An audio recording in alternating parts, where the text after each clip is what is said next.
Hello, everyone. Hi. Welcome to College of Lore. I'm Jill, And I am Kate. and I'm gonna listen to us on my iPad once it shows up just to make sure the sound's okay. If you hear us sounding awful, please let us know. Let us know. Yep. Hi, Little Kiwi. Hello! Thank you for being here so promptly. Yeah, right on time. I guess we're 4 minutes late, Yeah, so. true. We're the late ones today. Um,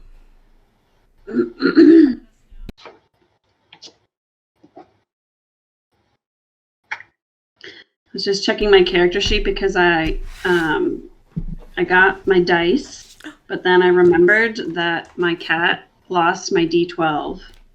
So I was just checking my character sheet to make sure I don't need a D12, that's and I don't. So heartbreaking.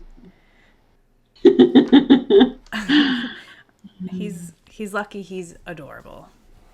yeah. Yeah. Hopefully, he'll make a little guest appearance on the stream at some point.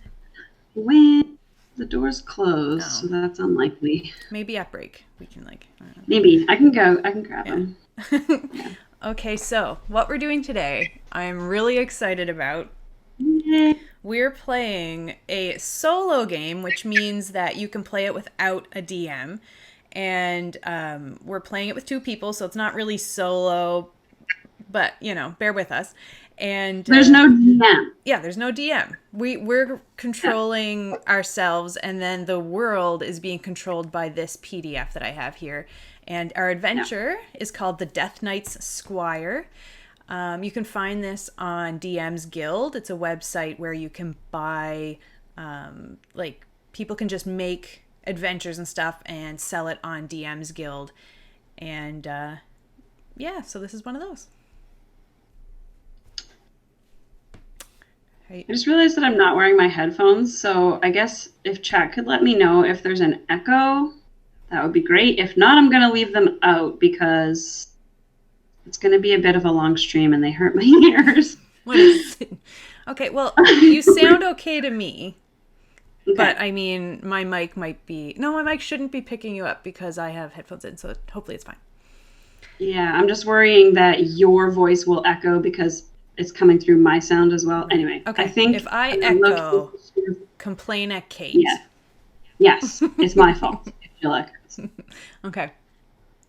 So yeah, we're going to be. cool. This is the first time I've looked at this PDF because I didn't want to spoil myself. I looked a little bit at the rules and stuff because I just wanted to make sure like what level we are, and we are level 2.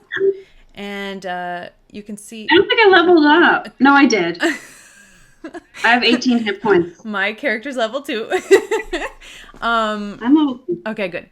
And you can see our characters. I've drawn us. We did a little art stream, and I've drawn our little characters. And I'm playing Quoken, the halfling barbarian. The halfling barbarian. yes, and I'm playing Stinger, the level 2 gnome fighter. So, He's a chill dude. yeah, super chill, finger gun, wink, Yeah, wink. Okay. yeah, man bun. Yeah. I'm excited. So our characters, just a little background, I guess, on them. They Sure. both have this tendency to overestimate their own abilities, and Yeah. that will probably hinder us on our journey. I think. Like, we'll see. Maybe Maybe this will be a really short stream. the first battle, they're like, "We can do this," and we rush in, and both Yeah. just get squashed. Maybe. Yeah. I think the ruling for this. Oh, I keep doing that. For this game, I think if there's two players, you just double the monsters. So that can get pretty dangerous at a low level to just Right. double monsters. Yeah. So yeah, so the Death Oh. Knight Squire, a solo game book for Dungeons and Dragons by Paul Bimler. And here's some credits in case you're interested. So we've got this DM-less adventure and some gorgeous art here. So this just kind of goes over, that we're playing without a DM. And also, if you're always DMing and you don't get a chance to play, this is an opportunity to have an adventure with this PDF. And you don't need to have a DM run you through. It has 2 booklets. We have this booklet, the adventure booklet, and then a second booklet that I'll be referring to when I need to pull up a map. And then Okay. when we pull up a map, I'll flip us over to Photoshop and we'll put our icons on it and stuff. So it might be, there'll be that little transitional period there, but maybe we can tell jokes or something while that's happening. Sure. I'm sure it'll be great. Yeah, it's fine. We're allowed to have downtime. This is casual. Yeah, casual stream. So cash. Yeah, super cash. So for movement, it is 5 feet. I think, if I'm not mistaken, they might be going by the rule where it's like diagonals cost like 2. So it's like, 5 feet if you're going in any straight line, but if you're going diagonal, it's like, 10, 20 kind of a thing. Oh, no. Yeah, so it makes it a little bit trickier, especially since we're both, like, I'm a halfling and you're a gnome, so I think we both have less movement. I have 25. I think I also have 25. Oh, that would make sense. Yeah, so... That's okay. We can take our time. Yeah. There's no rush. And they give you little tips like this for when you're running your monsters. So unless otherwise stated, all enemies will come at you via the shortest route and attack. But when we get into combat, they do this nice thing where it's like, we'll see in combat, but they give you like exactly what the monsters will do. Some guidance. Yeah, they give you guidance. So we might have to do a D100 chance roll. Sweet. So there's a chance nothing will happen, but if it does happen, we'll get it from the table. Okay. The table provided. Green dots and other items on the page. Occasionally you will see an item on a page like an archway or a house or a pile of rocks. You may move to investigate those. Oh, that's different. I did play another solo adventure and they didn't have that mechanic, so that's pretty cool. We can Okay, so any green dot, we can go learn more about it. Yeah, which is pretty cool. Okay. Okay.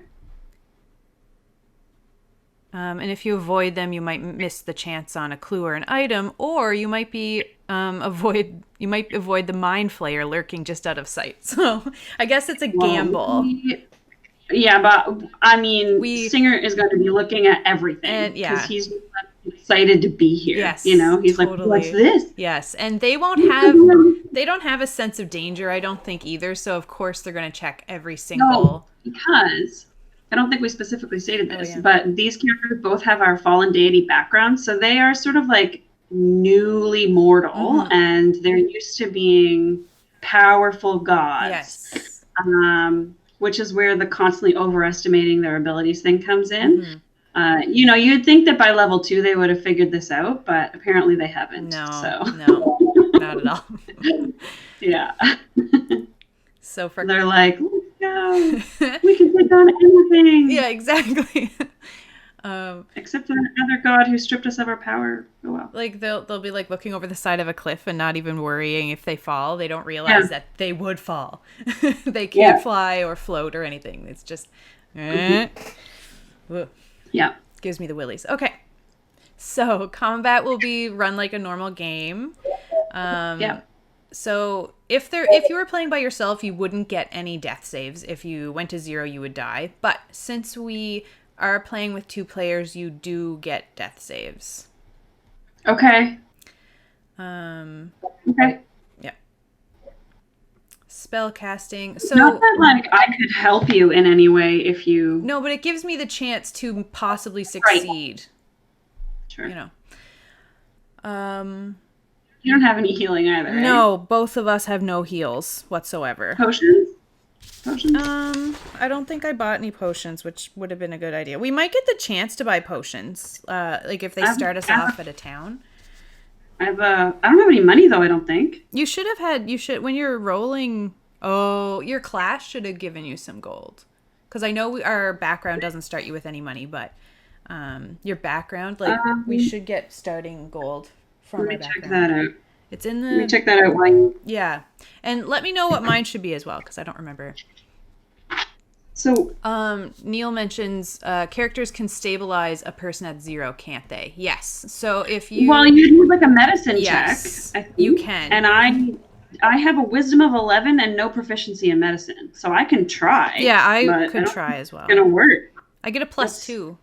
So if I try to stabilize you, I think we'll have a better chance. So there's no gold listed in my equipment, Jill. No, it Which should I be. imagine- So in the player's handbook, there is a section that talks about starting gold for a class, and it'll be like roll 1d4 times 10 Oh, or 1d6 times 10, like depending on what but class. isn't that don't take the equipment, like the starting equipment? Let me look it up. I Okay. think it's in the background section. Okay.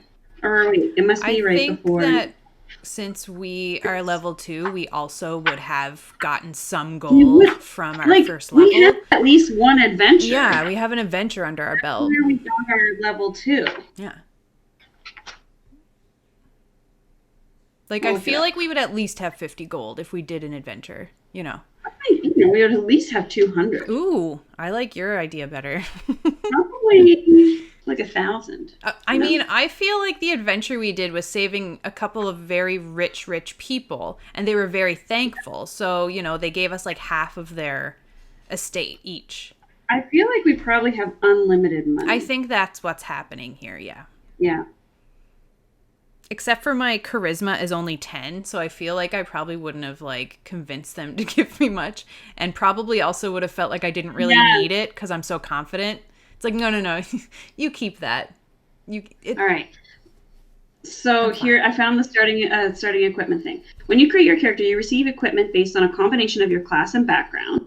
Alternatively, you can start with a number of gold pieces based on your class and spend them on items from the list in this chapter. See the starting wealth by class table to determine how much gold you have to spend.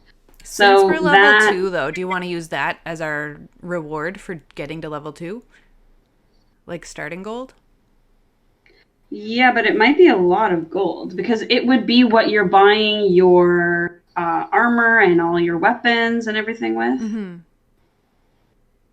Why don't we get the chat to tell us how much money they think we should have right now each? Yeah. And we'll take the average of what they say. I know that Neil at least seems to be here and Loki was here. So if you guys could both type an amount of gold that you think that we should have at level 2 from like whatever. At level 1, we wouldn't have had any gold. Right. That's we what I'm had guessing. 0. Yeah, because it's usually your background, I think, that actually gives you like any gold that you have. Yeah. We need money to buy potions so we don't die. Yeah. Yeah. I mean, we don't need it. No. It's just that's probably what we would spend it on if we had money. Yeah.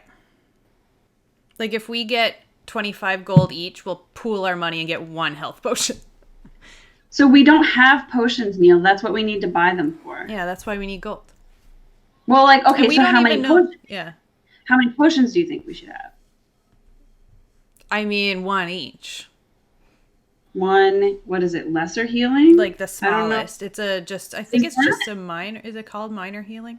Oh, Neil's being so generous. Neil says 2 each. Aww. Oh, and Kiwi says enough for several potions. So I think several is 3, so we should have 2.5 potions. We should have, one of us should have 3 potions. It should be you because you're melee. Okay. Are potions in the player's handbook or are they in the DMG? I can't remember, but they are 2d4 plus 2. I have it memorized. Okay. So we have, what are they called? Minor healing potions? 2 minor healing potions. And I think you should have 3. Okay, I'm writing it down. 3. Well, we don't want to cheat. We're already playing with double the amount of players that we're supposed to play. We're also doubling the monsters, which doesn't quite like when my friend Nancy and our friend Nancy and I, we were playing through a solo adventure, and they had a chart. So if you had 2 players, you would consult the chart to see how the combat was adjusted, and it was never double the monsters. It was always like add 2 more. If you're fighting like 5, you know, it's just add 2 more. Like you wouldn't be like double those 5 to make 10, you know? So it's just called Potion of Healing. Yeah. Okay. So yeah, so I feel like it's going to be more some combats are going to be like super challenging, which is exciting.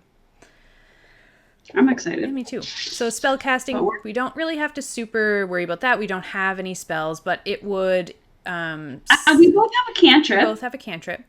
But like for like actual spells, like detect magic Right. or something like that, we don't have any. But No. it would give us suggested things like, do you have detect magic? Because now would be a good time to use that, Sure. which I think is pretty So cool. we'll be like, wow, I wish we could detect magic. Yeah, or like the other example they give here is like feather fall. So if you're like falling, you could you just cast feather fall and then take, use your judgment to take the better ending, Like if you would just fall to your death, it's like, wait, I have feather fall, so that means I do climb back up, but it's actually that I used feather fall to survive. So Okay. we're using our best judgment here. Resting and healing. Opportunities will be given to rest on certain title pages. Follow normal rules for resting and recovering. If you have healing abilities, such as we'll say our potions, use those when Well, you and like. I have second wind. You have second wind as well? Do barbarians get second I wind? don't think I do. And we can always use hit dice on a short rest to heal. Yes. I can use second wind in combat to do that once. Yeah. Um, I have the lucky feat. Okay. Oh no, it's not a lucky feat. It's just that I am lucky and I Because you're a I am halfling. a halfling, yeah. Yeah. Okay. What were we talking about? Use those when you like and as appropriate. Okay. Yes, but we That was can't funny. rest. We can't rest until it lets us. Basically, like we can't just take a short rest. We have to wait until it tells us we're at a safe place, or it tells This us. is the time when you could. Yeah. Yeah. Okay. Neil says potions are better during combat. Well, most people can't use the hit dice during combat. It's a fighter special ability, second wind, that allows me to do it. So Jill will have to use potions. Yeah. Which is another good reason for you to have 3 instead of me having 2. Or instead of me having 3. Yeah. And I'm ranged and you're melee, so I'm gonna be getting squashed. I can throw a potion at your face too. And hope if it I like need to. sinks in and the glass doesn't. It'll be a we'll Well, roll like I a can 50-50. It does like one. It does like -1 damage because Okay. it heals you for like 2d4 plus 2, but then you take 1 glass, damage right. from the glass. But it seeps in better. Yeah. It like allows it to seep in better, so it works pretty good. But it's a -1 for like smash damage. When I started playing D&D, we always said, because like we never played that like the vial that the potion was in existed after the potion was gone. So we always played that you just like smash the thing into your like face and just that's like so the bottle was destroyed when you consumed the potion. That's so funny. I never ever thought about the bottles. From now on, I am going to think about the bottles though, because if you have a potion, you'll have a little vial after. That is, how did I never think of that? Yeah. And, like adventurers up until these more recent days were just like throwing their potion bottles out, and that's just not environmentally friendly. awful. So we're going to reduce, reuse, recycle. Yeah, perfect. I love it. Okay. Do you have dark vision? Yes. Oh, I don't know if I have. I don't think I have dark vision. You have a light sword? Instead of being, I took druid craft. Can I make little Light. I'll have like a little burning flower with me. Well, you can make a torch. You can light a small fire Yeah. with druidcraft. Oh, I have 10 torches. Okay, that will There you go. that will be unfortunate when we're trying to be sneaky though. Yeah, well, you can just like hold on to me. That's true. We can hold hands. And I'll have disadvantage in dark places, but that's okay. Well, like if we're trying to be sneaky, then we can sneak and I can guide us, and then when we need it to be lit so that you can see stuff, we can just light a torch up. Okay, perfect. Okay. Advantage. Be honest with yourself when awarding advantage. Perfect. That makes sense. Honesty and fairness. We're gonna do our best to Cheat. not cheat. Yeah, We're definitely, we are gonna cheat for sure. we are, but I mean, we're gonna do our best to not cheat. When we play Hanabi, Yeah, no, we cheat really bad at Hanabi. that's what this is gonna be like. Yeah, we're gonna be like, "Wow, I think the see." monster would actually not. He was totally surprised that we super were here. surprised. That stealth We've been roll. looking around. Yeah, I think I actually get advantage on that stealth roll because Yeah. I use druidcraft to make flowers to soften my footfalls. It's gonna be something. Checking for traps. If you fail a trap check, obviously you may not try again on that title page. Your PC does not know you didn't make the roll. Move on with the rest of the instructions. Revisiting tile pages title pages. Tile pages. They are tile pages. Okay. If you are returning to a tile page, use common sense. If you have already checked for traps or have already triggered a trap, you won't fall for it again, will you? Your D100 chance roll is changed as well. In order to make a D100 chance roll on a tile page you are returning to, you must roll a D6. 1 to 5 means your previous passage has been noticed and creatures have moved to other parts of the forest now, and any items there have already been picked up. If you roll a D6, then you may make... Then you may make go to the D100 chance. Then you may do the D100 chance. That was really confusing me. Just a typo. Oh, yeah. Okay, typo makes sense. Perfect. Okay. Okay. So basically, if we've already been somewhere, we have to roll the D6 to check and see if it's been plundered already, basically, right? Yep. Cool. Other issues. Any other issue where you are not sure of the judgment? What would a DM do? And we can ask the audience in that case. Yeah. Perfect. Journal and mapping. A good idea is noting down clues and information that you think might come in handy. So I'm gonna get some paper. Okay, perfect. Because we will get things like passwords or things like that we'll have to remember. And then later in the game, they might say, "Do you have the password fart?" And then we'll be like, "Oh my god, we do have the password fart!" And then we'll get to enjoy that fart together.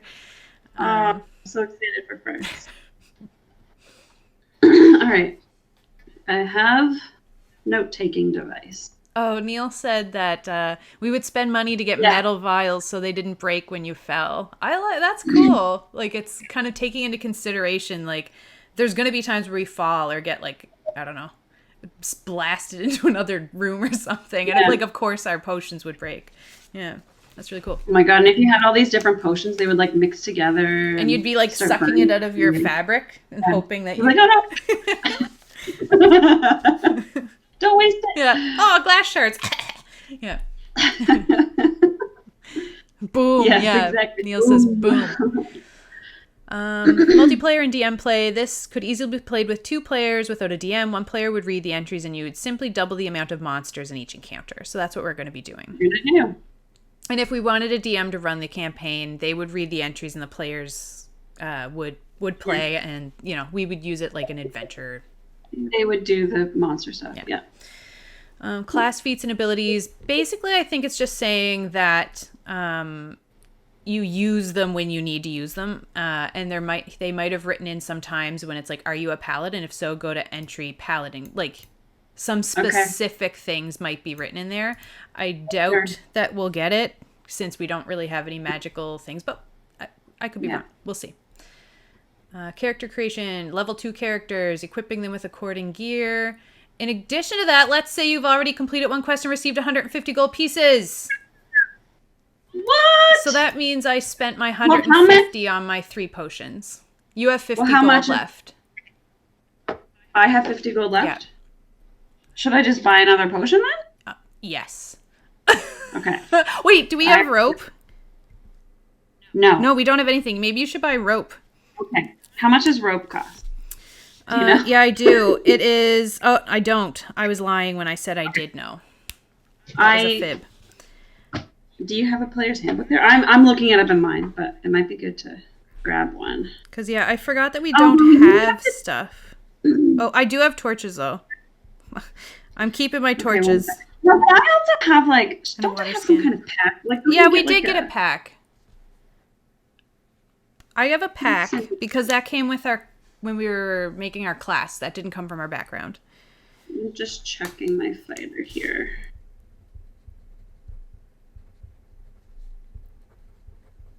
Where's fighter? I have. It would have been in your starting equipment that you would have gotten to choose an explorer's pack or a adventurer's pack. So I can have a dungeoneer's pack or an explorer's pack. So I feel like I should take an explorer's pack. Yeah. Where are we going? Do we know anything? We don't know anything yet. Well, we're explorers. Yeah. And then it's you're going into a dungeon immediately. Oh, no. Let's see. Mad Haven says, "Yay, treasure! You always need rope." Neil says, "Lantern is better than torches. You can put it down, and light it with Druidcraft." And then Mad Haven says, "You may have mentioned where did you get the solo adventures? Just curious." Yeah, we got the solo adventures from DM's Guild online, so dmsguild.com, I think. And I just typed in like solo adventures, and this one, the Death Knight's Squire, was one of a pack. Like I bought a pack of 4 adventures, so this is the first of the 4 in that pack. Where is Explorer's Pack? I don't see anywhere where it says what's in it. Well, it would have been smart of me to have my player's handbook here, but I'm just gonna type I have it, but obnoxiously loud, and I'm gonna check D&D Beyond. So you want Explorer's Pack? Yeah. I'm gonna find it as soon as you find it. Yeah. Okay. Includes a backpack, a bedroll, a mess kit, a tinderbox, 10 torches, 10 days of rations, and a water skin. Also has 50 feet of hempen rope strapped to its side. So I'm just going to write 50 feet of rope because that's the only thing we really care about that's unique. Yeah, I have it all written down on mine as well. So if you're wondering what you have, I have the same, and it's written on mine. So we'll figure it out that way. We have 100 feet of rope. We have 100 feet of rope. That's excellent. Thank you, Neil. 151, page 151. Sweet. Awesome. Okay, so handbook. Oh, it actually even says like right here, like handbook, page 145 to 150, standard and armor and all that stuff. So it's like, it does help you out pretty good. Not as good as Neil, obviously, because he actually has the exact page. Okay, ability scores, choose between rolling and point buy. We went with rolling. During playtesting, some players found that they completed the quest successfully on the first run. Others took 2 or 3 attempts to complete it. It's definitely replayable, but by no means designed to be an easy quest. That's fine. We'll be fine. We have a bunch of potions. We'll be fine. Yeah, we're good. We're fine. We can always run away. Can we run away? You know what? I don't know if we can run away. We will find out, because once you're kind of locked in combat, it seems like... We'll see. We'll see. I'm not sure. I've not run away yet, but we can discuss that if we have to. I actually feel like we wouldn't run away. I don't think our characters would run away. They're like, no, we got this. It's like, ugh, we got this. We're beaten up, but we still got this. It's gonna be fine. It's gonna be fine. We can do it. Yeah. Okay. No restrictions on race or class, but this was balanced with the PHB in mind, and we did stick with the PHB. We did, yep. Except for our background, but... Yeah, except for the background, which did give us cantrips, but I only chose Druidcraft, so I mean, it's not super... Oh, guidance is going to be super useful. You're going to be using that a lot. Oh, I'm always going to... Just assume that I've cast guidance. Yeah, like we'll just be casting it constantly. For every check, it's just like... I'm serious. Guide me, Stinger. Guide me. Yeah. Perfect. Yeah. All right. So let's get started. So backstory.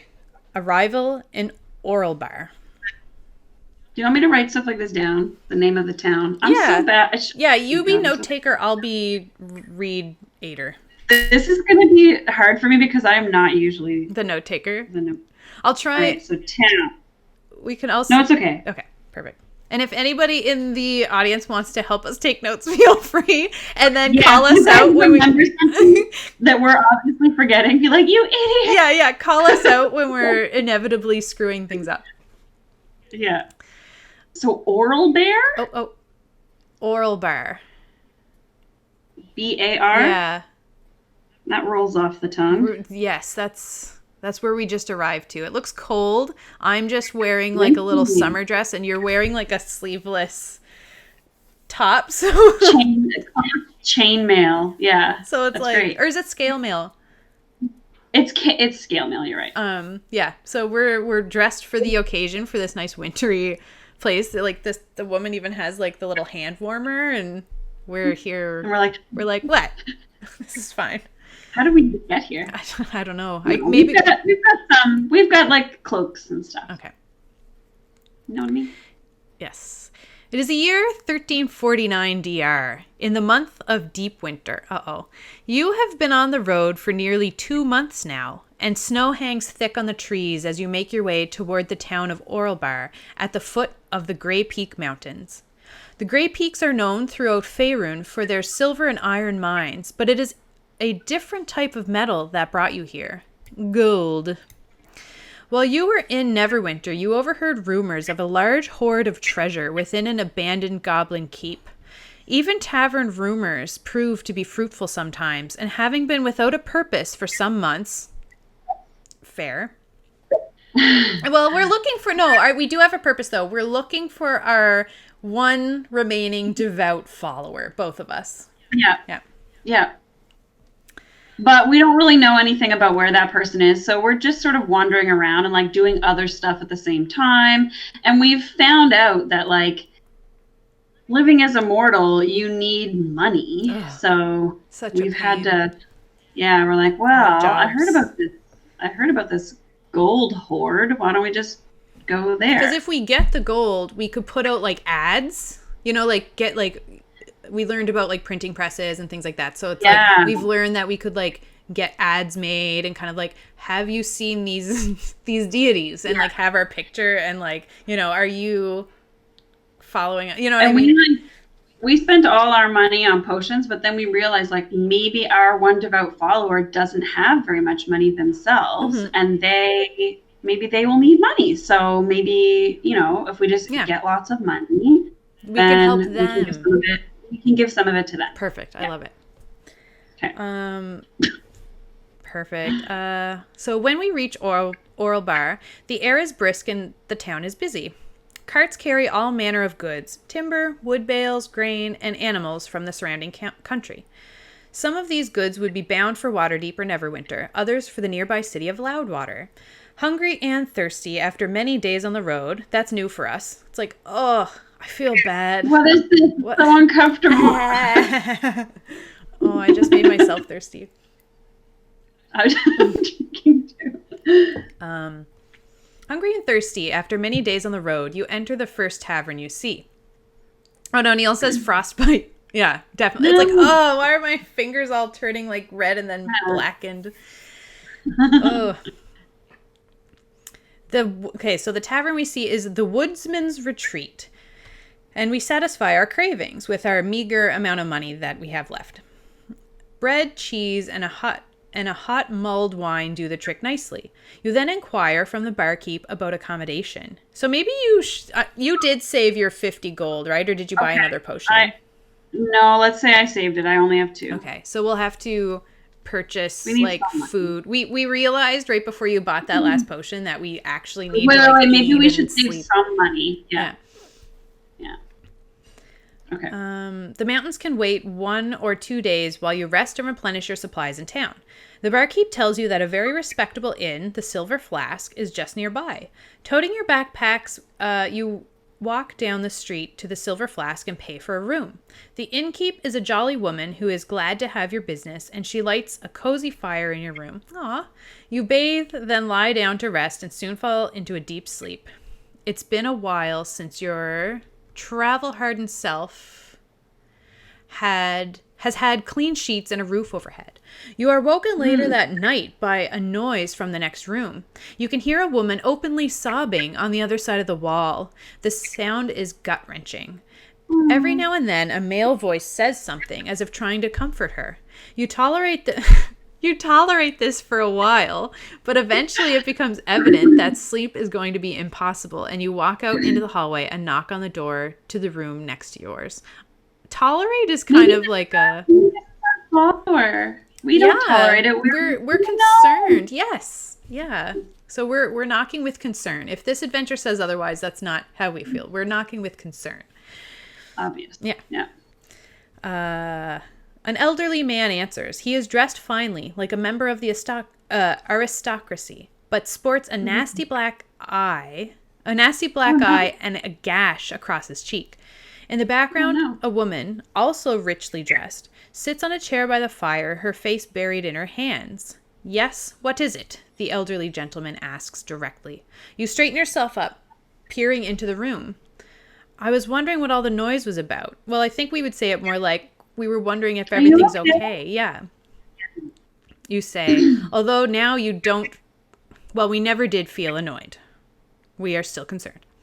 I could hear the crying from the next door. I was wondering. You were cheating already. We're like, no. No. I don't think that's cheating. I think that's You tell me how to role-playing. feel. Yes, you don't tell us how to feel. Like DMs should never tell people how they feel, except for if it's like you feel a cold wind across your back. But like, taking control of their emotions is not cool. Yeah. Okay. Unless it's a spell. Anyway. I could hear crying from next door. I was wondering, I say gruffly, not used to dealing with aristocrats. I feel like we'd be more like, I was It's wondering. just that we're not used to dealing with people. No, we're not. It'd be awkward, but I feel like it wouldn't be like gruff. We'd be like, I was just wondering if you needed it. Yeah. Is there anything Can I we can help you help with? Yeah. Perhaps then I don't know, we wouldn't say this, I don't think. Perhaps then we could all get some rest. You seem tired, and I think if we helped you, everyone would have a better sleep. Blink, blink. Yeah. At this, the woman looks up and sees you. You probably look a fright after all those weeks on the road. Ungroomed, hair disheveled, torn. Wait, didn't we have like a bath and stuff? Yeah. We definitely had a bath. Anyway, my hair probably is. Yeah, you're definitely disheveled though still. And I've probably got dirt all over me from like the flower, like all like just sleeping in flowers. Yeah. Ungroomed, hair disheveled, travel worn clothes, but you've had a bath, so you at least don't smell bad. However, your type has an air about them. You've seen a fight or two and know how to handle yourself in most situations. You're what's known in these parts as the adventuring type. Oh, we totally are. Such types generally know how to get things done. I'm just making sure we're, on the screen here. Get things done, things that others might shy away from. Show our guest in, Elric, the woman says weakly, drying her tears with a silk handkerchief. Elric. The mysterious night. You are shown to a chair. For some reason, this old couple, who introduce themselves as Lord and Lady Brumont, welcome your presence, if only as a distraction from the grief they seem consumed by. We arrived here last night, Lady Brumont begins.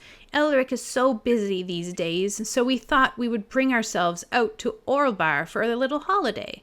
Our son, he's so fond of the mountains, loves all the stories. Well, he's our grandson, really, the son of our daughter, who died some years ago.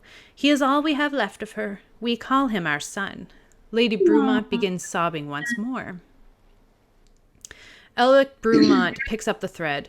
Long story short, my friend, we were accosted on the highway. We were passing along a lonely stretch of road when he appeared from nowhere.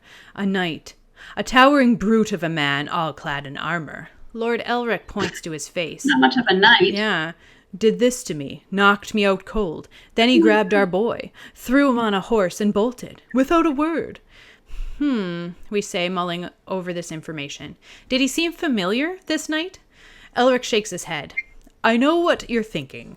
Wealthy aristocrat on a holiday from Loudwater. Someone must have known we were coming out here and seized the opportunity. It's true. I am what you would call a public figure. It is well known, in Loudwater at least, that I am a wealthy man. But no, this knight was something else. We didn't see his face. It was hidden by a great metal visor. A towering warrior he was, a hulk of a man. Oh, Neil says knights aren't necessarily good. Well, obviously, Not we know this that now. one. We just learned that. Yeah. Lady Brumont speaks again. And he has kidnapped our poor little Derek, abducted him, just ripped him out of our grasp. Incompetent fools. What did you do then, you ask? We came straight to Orlebar, Lady Brumont says. We went to the captain of the guard, but he... A thoroughly incompetent fool, Lord Brumont growls. Said this knight was a ghost, that he'd chosen Derek as his squire, and that there was nothing we could do about it. Said Derek wasn't the first. Called him the Death Knight. You can imagine what a comfort that was to us. No, I'm sorry. Your son is dead. We better leave. Not We gonna gotta find our follower. this happens all the time, so you just need to get over it. Quoken looks aghast and then is thinking, what if Derek is our one true follower? Yeah. What if it's the knight? We gotta solve this. Okay, thanks, Matt Haven. We'll see you in a bit. Oh, he has to leave. Okay. See you. They say the knight lives in the wood nearby, Lady Brumont says airily, as if in a waking dream. Weathercote Wood, isn't it, dear? The old man grits his teeth, staring into the fire, and punches his palm. Ghost my arse, he snarls through gritted teeth. That knight looked real enough to me. He's a lunatic, nothing more. A lunatic kidnaps young boys. And when I find the blackguard, by the gods, he will pay. You can't help thinking that Lord Brumont is a bit out of his depth. You don't doubt his resolve, but he looks as though his days of conquest are well behind him. You feel for this poor old couple. While not usually associating with the wealthy, you do know that you have something to offer them, and you're never one to shy away from a good adventure, especially when the chance of a reward is on the table. I can find your boy, you hear yourself saying. The woman looks up, and new hope begins to shine from her eyes. Oh, gods, she says, her voice quavering. We'll give you anything. Anything. The old man is a little more practical. If I was a few decades younger... They're useless. What? The lady is like not being portrayed very nicely. Yeah, like they're making her out to be like a...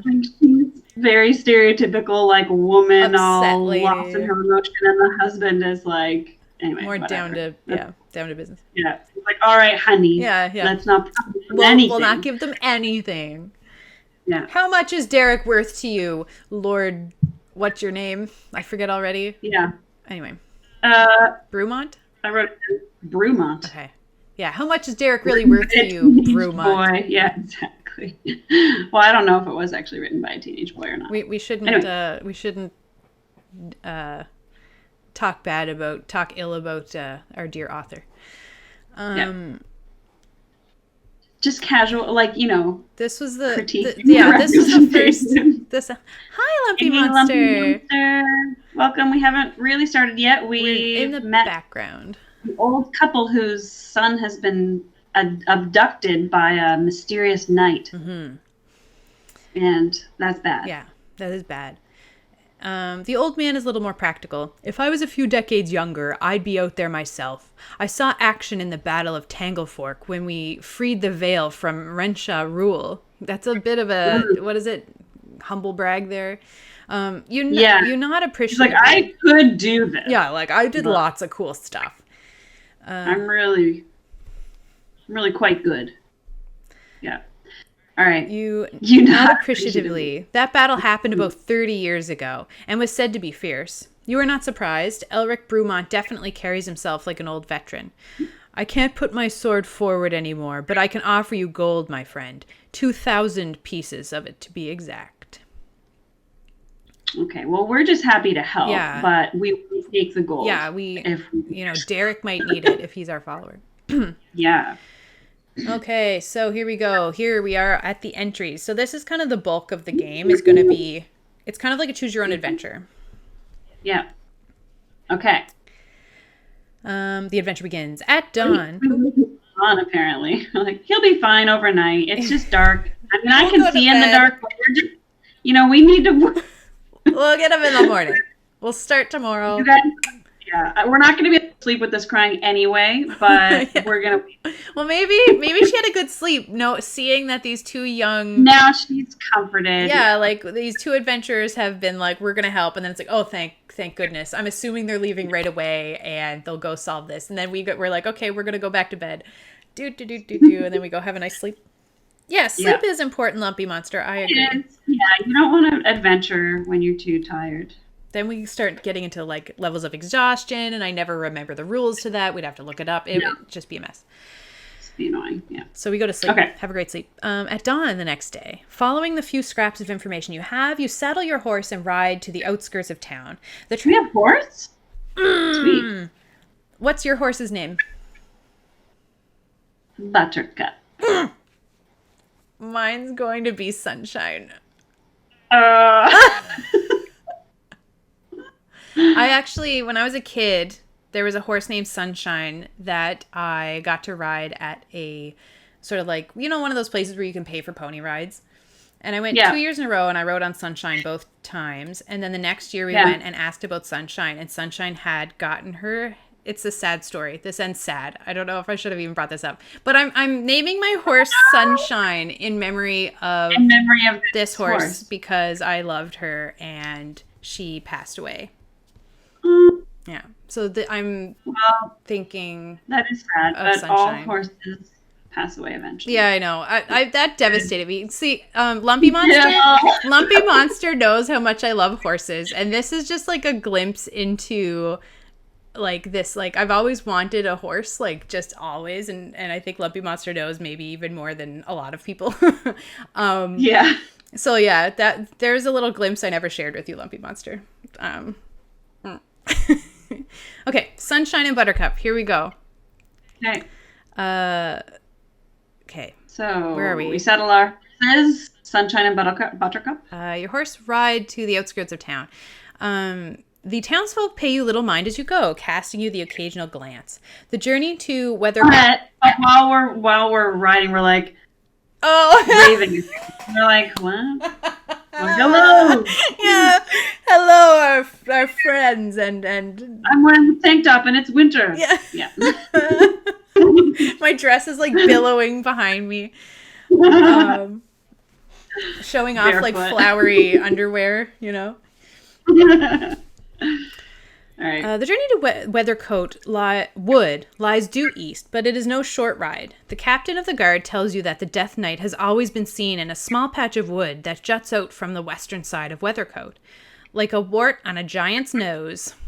By midday, you reach a sign which tells you that you have another 15 miles to go. You should make it there by nightfall. Not far past the sign is a small inn and a tavern. An old man sits on a chair in the afternoon sun and raises a tankard of ale as you pass. Aww. We're waving.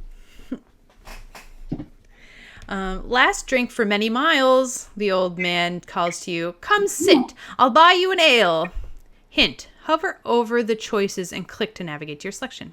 Do you accept the old man's invitation? If so, go to entry brewski. If you are mindful of the time and choosing to ride on, go to entry keep going. Which would you like, brewski or keep going?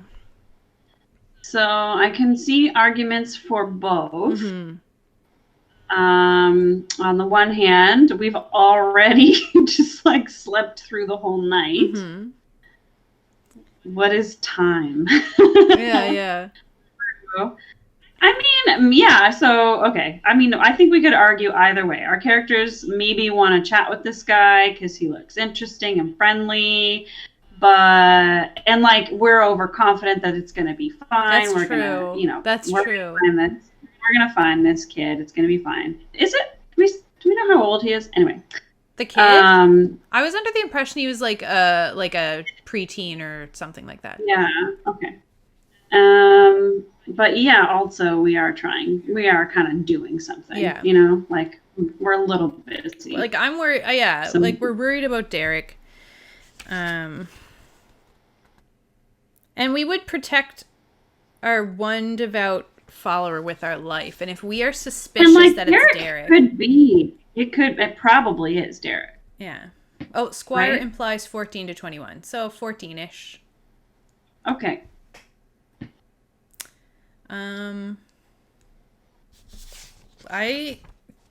feel like Culkin might want to keep going. Yeah, we'll be like, on the way back. We're on an adventure. Yeah. I feel like he might have some information for us, but like, I think we should keep going. Okay. Because I think also like it might have been the chance to get a rest or something, but overestimating our we're gonna be fine. Like we rode all morning. Yeah. We're gonna be fine.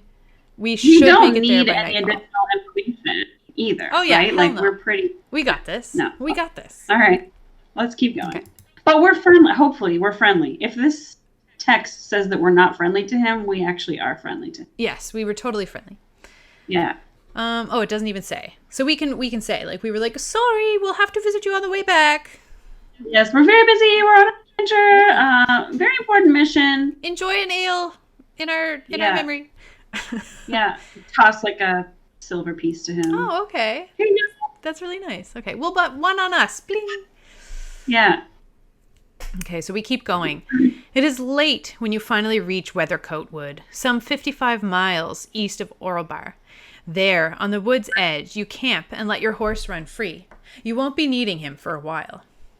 Weathercoat Wood is thick, the foliage dense, towering walls of green, and in there somewhere, if the information you have is to be trusted, is the boy Derek Brumont. You settle down in your bedroll, the embers of your fire keeping you warm well into the night. After a full day's riding, it doesn't take long for you to fall into a deep slumber, the sound of a nearby river lulling you to sleep. You wake just before dawn, fully rested. But a noise instantly puts you on guard. From somewhere nearby comes a wet, slavering sound. Quietly, you pick up your weapons and move forward stealthily. When you are some 100 or so feet away, whatever is lurking catches your scent, and you hear it running quickly away. Only dim starlight shows any detail, and all you can see is a darkened shape moving through the night toward the wood.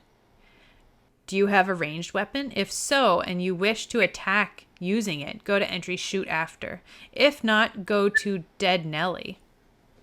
Dead Nelly? What? I have 2 crossbows. Is your instinct that you feel you should shoot at this fleeing creature? Do you have a ranged weapon? If so, and you wish to attack using it?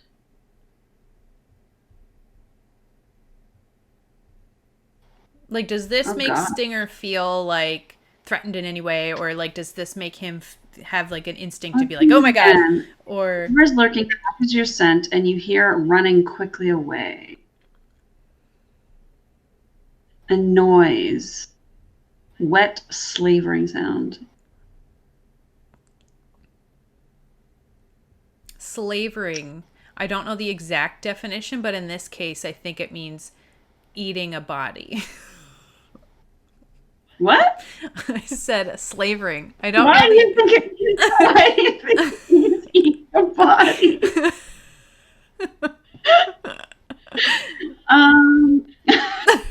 Slurping. Neil says it means slurping. Yeah, I don't know. How, like, aggressive. I mean, I'm chaotic good. I do really like my crossbows. That's like my thing. Mm-hmm. I have an independence ideal. I must prove that I can handle myself without the security of my power. But I don't know that necessarily any of this suggests that I would just fire at a fleeing creature without knowing like why it was fleeing. Or I would like to follow it, but I don't know that I would shoot it. Let's shoot it right away. Okay, so we're not shooting, so we're going to go to Dead Nelly. Yes.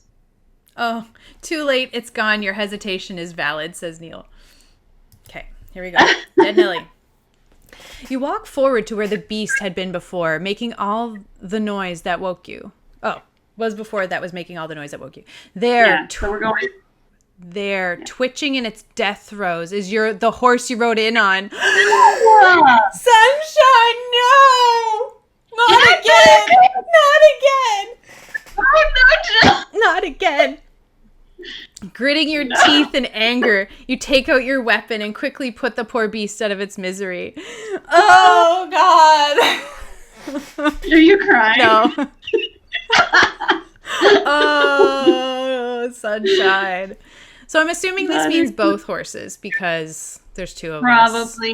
I think it means that we don't have the horses anymore. So even if Buttercup is, like, one of them's okay, probably ran off. Yeah, okay. In fear. Yeah. Oh. The first rays of dawn begin to creep into the sky. With a sigh of resignation, you wipe the horse's blood from your weapon and begin the trek towards the wood's edge. Oh. That is Oh dark. no, look at Lumpy Monster put a couple of reactions. Did I think a horse just have been murdered? I should have thought. Okay, well, you know what? Stinger learned something from this. Yeah. And from now on, anytime he hears something slavering, he is going to shoot at it. Yes, yeah, we know what slavering means now for real. Mm-hmm. You are so right. Okay. Continue. Just because when I read books and anyone's saying slavering, it's always like a really creepy moment. Like it's never like, oh, I was slavering at this burger. It's always like the monster approaches the tied up person, you know. The first rays of dawn begin to creep into the sky. With a sigh of resignation, you wipe the horse's blood from your weapon and begin the trek towards the wood's edge. The morning is peaceful, in contrast to the savagery you have just witnessed, and a chorus of birds greet the dawn with calls that echo off the low hills of the surrounding landscape.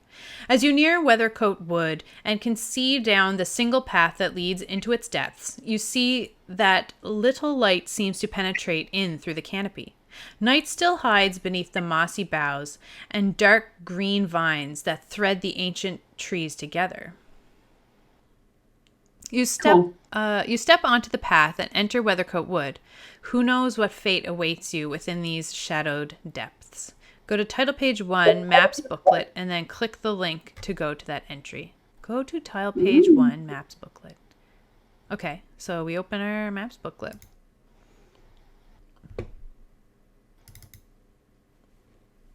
Oh, good. Okay. I was worried that it wouldn't show up, but no, that worked good. Okay.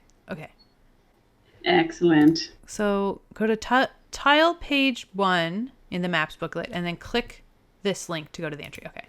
So we're going to tile page 1. Here we are. So I'm going to copy this over into Photoshop. Oh, maybe I don't have to. I might not have to because it's just examining the green thing. There might not be. If there's combat, I will switch us over. But if there's not combat, we'll just deal with it. Okay. So we got 3, 5, 2, and a green dot. Okay, and we are coming from the thing that isn't numbered, I assume. Yeah, I think that's a good assumption. Yep. Tile page. Okay. Tile page 1. So we found it in the Maps booklet. Move your token onto a bottom grid square of the tile page, or place your token on a square adjacent to the tile you have just come from. Okay, so I'll do that in a moment. You move ahead deeper into the wood, and it almost seems as if the trees themselves are watching your progress. Indeed, as you go on, you really do get the feeling you are being watched. Options. Okay. Excuse me. You can move with stealth. Make a stealth check, DC 12. If you succeed, you may add 10 points to any D100 chance rolls you make while on this tile page. Or you can check for traps, unless returning here. Oh, right. Okay. Roll perception DC 12. If successful, go to check success. If you fail, go to trap fail. I don't think... Do you want... I personally don't feel like my character would think of a trap. I don't think... No, me neither. So we might try and be sneaky. Yeah, well, I think my character would try and be sneaky because he's a very dexterous, like ranged type of fighter. Mm-hmm. So I would. I am going to roll that. Okay, I have another thing. For us rolling, since there's 2 of us, would you like to do we each roll and then we take the average between them as our successes or failures? Or do you want to both roll and that just ups the chance that we fail? If you know what I mean? Like if one of us fails, we both fail. But if one, you know what I mean? Yeah, it's too bad it doesn't explain, like it talks about how to deal with combat for 2 players, but it doesn't explain this kind of decision with 2 players. Yeah. Neil suggests individual rolls, so that would mean that if you fail, I think it makes sense because like maybe my roll is successful, but if yours isn't, then something hears us. Yeah. right? Okay, I'm fine with that. So let's both roll. Let's both roll. So, I'm just going to read the rest of this stealth? thing real quick. Oh, sure. When you are ready, move your token through the map in the direction you desire. When you reach a square adjoining the green translucent dot, go to entry, quiet entry.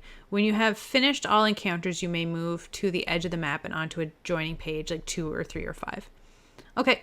So we're going to try stealth. And Neil says, you made a noise. What? That wasn't me. You walk like an elephant. So I got 11. Okay, so that's not under. We've even already bad. failed. We've already failed. I probably don't even need to roll, but I might as well. Okay. Oh, I also fail. I got a 9. So we both fail. We're like, let's be quiet. Let's do this quietly. Maybe we should be quiet. Okay, so we don't get to add 10 points to any chance rolls. Mm-hmm. So when we're ready, we're going to move our token through the map. Starting off strong. Yes. We've lost our horses and we have failed our stealth checks. Move our token through the map in the direction you desire. When you reach a square adjoining the green translucent dot, go to entry, quiet entry. So that's going to happen. You know, we're like here and here. Can you see my mouse? When we get there? I'm waiting for the stream to catch up. Yeah. Yep. And then we're just going to keep walking forward. Okay. Yeah. And I think we can get there, in one. Well, I guess it doesn't matter how long it takes, but yeah. So we've gotten to the green dot, and we're going to go to quiet entry. You pause. And then we're just not checking for a trap. I don't think my character would. Do you want to check? Would your character check for a trap? Well, it seems weird that we just bypass the trap. I think that's going to happen in here. Okay. Because it said options. Like, it was like option 1 was check for stealth. The option 2 was the other thing. Okay. I think we just fail the trap is all that's going to happen. You pause for a second, thinking you heard something. But no, it was just some bird flapping off out of cover. You watch it rise into the canopy and then look around at the 3 paths that lead off from here. Return to child page 1 and choose which adjoining map to move to. Yeah. Okay.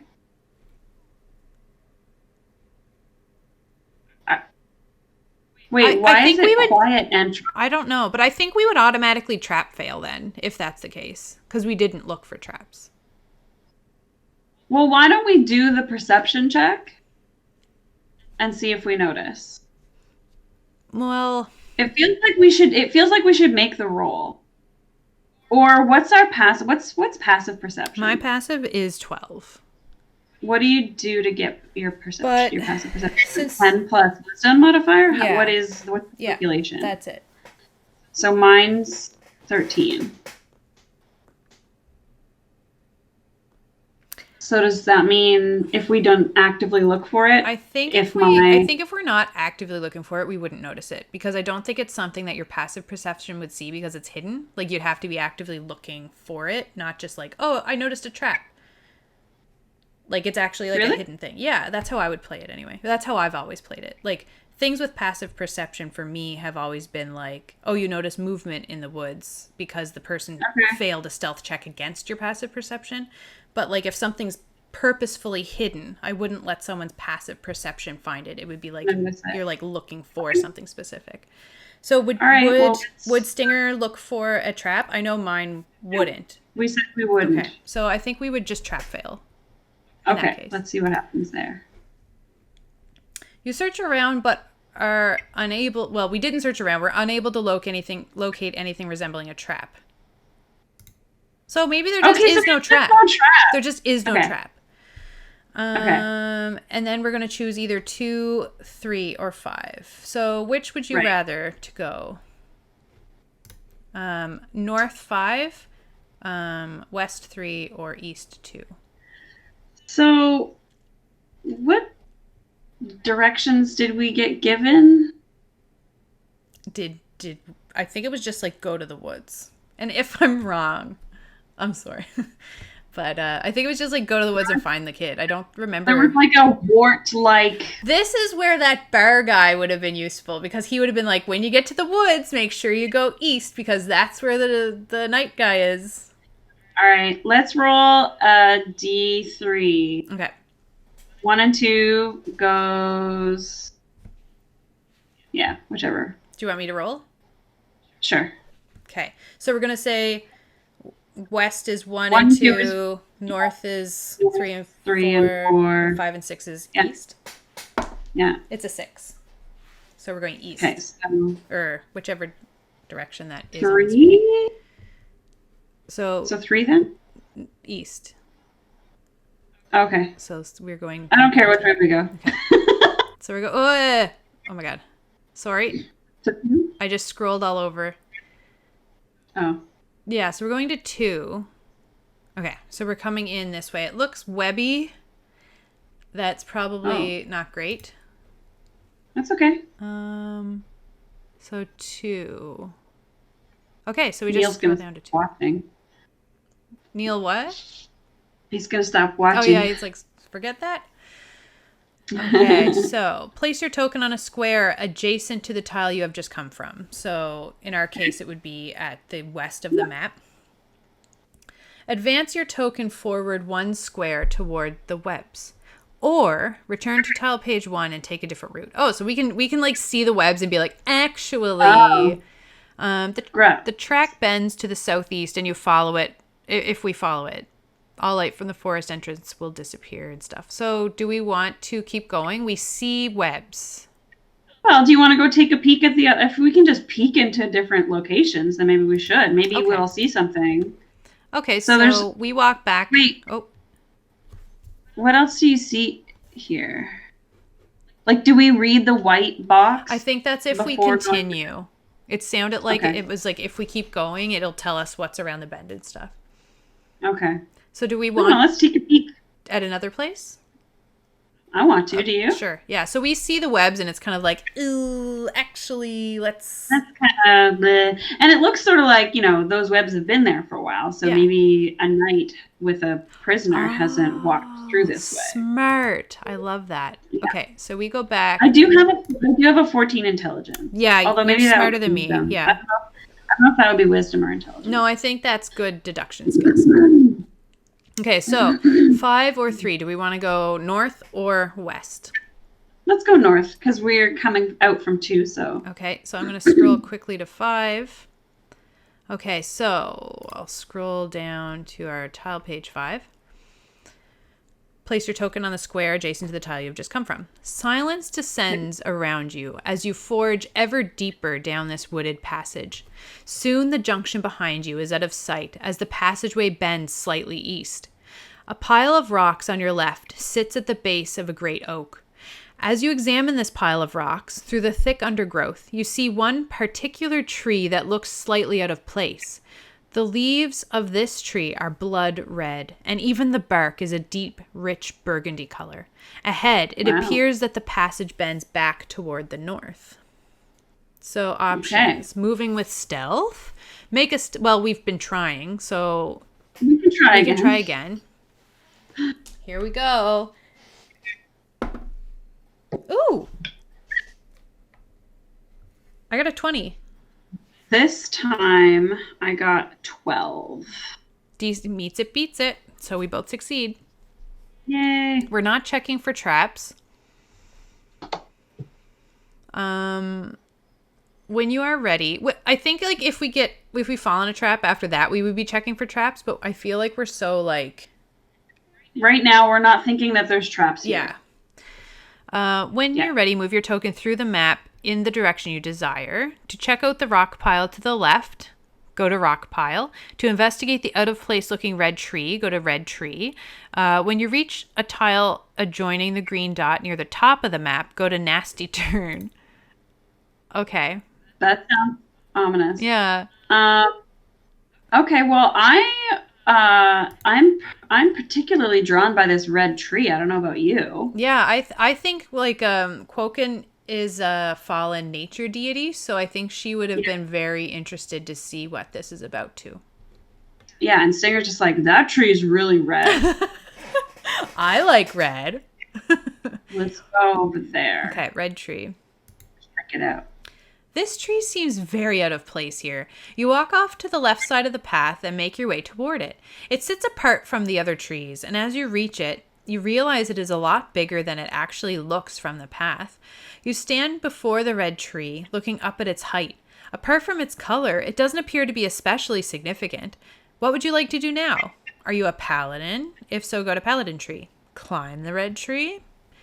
Take some leaves from the tree. Take a branch from the tree. Head back to the path.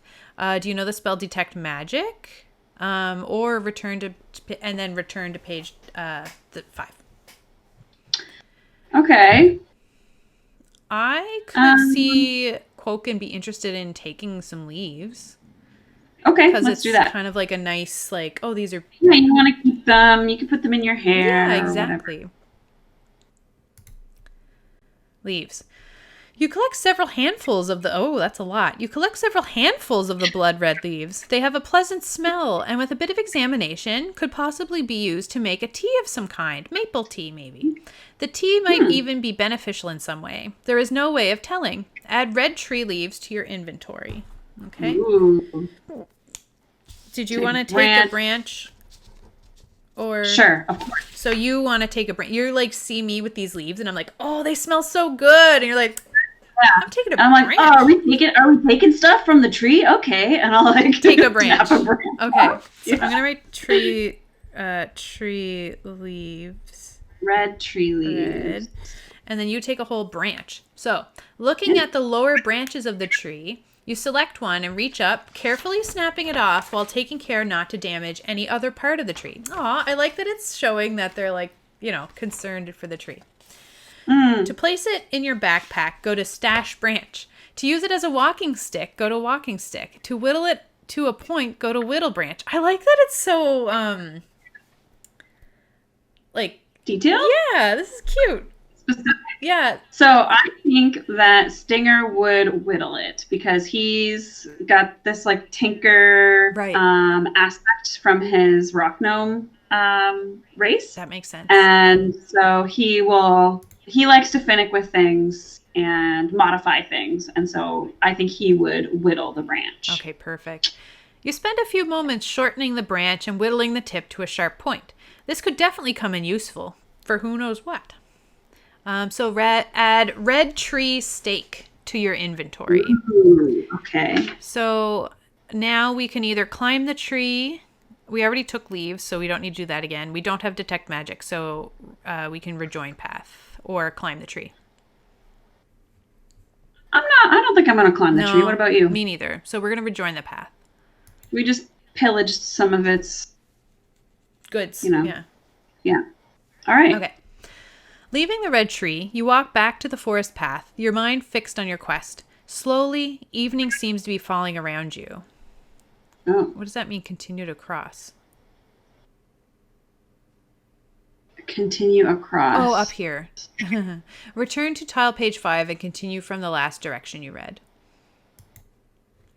Okay, so we went to the red tree, and it's turning evening now, so we can either check out the rock pile, or when we get to the top, we have to click on Nasty Turn. So I'll get our map back up. Do you want to check out the rock pile too? Okay, so we backtrack a little bit to check out the rock pile. Sure. Okay, perfect. And boop. Rock pile. You approach the rock pile and give it a bit of a poke, maybe with your new stick. Yeah. It seems fairly innocuous, but you don't want anything leaping out at you in a hurry when your back is turned. You jab it warily with your weapon. Nope. A thoroughly ordinary pile of rocks. You see a small spider quickly scuttle across the rocks and disappear between the cracks into hiding. Okay. Got some rocks. Yeah, little pile of rocks. Nothing. Okay, so then we make our way up. You don't even get to take a rock? How dare they? I might have wanted a rock. If you want a rock, add that rock to your inventory. Yeah. Small rock. Good. You just got yourself a rock. So let's go up to Nasty Turn. Okay. because that's where we're definitely going to be touching that spot because it's up in the north. Nasty turn. Yeah. Roll a d100, adding 10 if you succeeded in an earlier stealth test on this top. We did! So we get to add 10. Yeah. So. Okay. You want to roll the D100? Okay.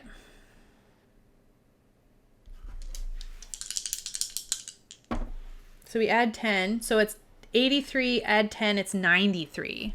Ooh, that seems high. Is high good? I hope so. I hope so. I guess it must be if we're adding 10 for succeeding on stealth, then it must be a good thing. Okay. So that was really good. Yeah. What do we get? If you score 51 or above, go to not a whisper. Not a whisper. You move cautiously along the path, watching on all sides for movement or anything out of the ordinary. But this part of the wood seems unusually quiet. The path turns right and then back toward the north again. Ahead, you see that the path continues. Is that a junction up ahead? Do you know what I have not been doing? What? Mapping where we've gone, but I don't think it recommended that. Yeah, if we just write down the numbers, we'd be able to scroll back, because that was something that I found was useful in the other one, because they were all called numbers instead of like titles, like Not a Whisper. And so we did 1 and then we did 5, and that's where we are now. Yeah, we right? checked 2 and that had webs, and we were like, nah, and then we went to 5 instead. Yeah. Okay, so I think that's us successfully not getting attacked. So nothing happened? Right. Ahead you see that the path continues. Okay. Okay. All right. So we go back, so we either can go back to 1 or go to 8 up ahead. I feel like we'd keep going. Nothing bad happened. So now that we're here, like it's not, we didn't just peek in and see something that we didn't like. Mm-hmm. We kind of moved in. So yeah, let's go towards 8. Okay. So we'll go to 8. 8. So let's go to 8 up here. There. Oh, there's 2 green dots on this one. Oh boy. It feels as if you have been in this wood for an age. Now, the dim light of evening has fallen, and darkness creeps back under the boughs of Weathercoat Wood. You have reached a 4-way junction. You scout around, and just off the path find several places that would be suitable for making camp. Your bones ache after a long day, and your stomach rumbles. Oh, we hungry. We're not used to being hungry. Not used to having these mortal needs. Okay, moving with stealth. Make a stealth check, DC 10. So we're being careful. So let's make our stealth check. This one's easier. And this one's easier, yeah. Oh, I rolled a 1. Oh, I rolled my stomach a bit better. Grumbled super loudly. Okay, so we fail that. We aren't checking for traps.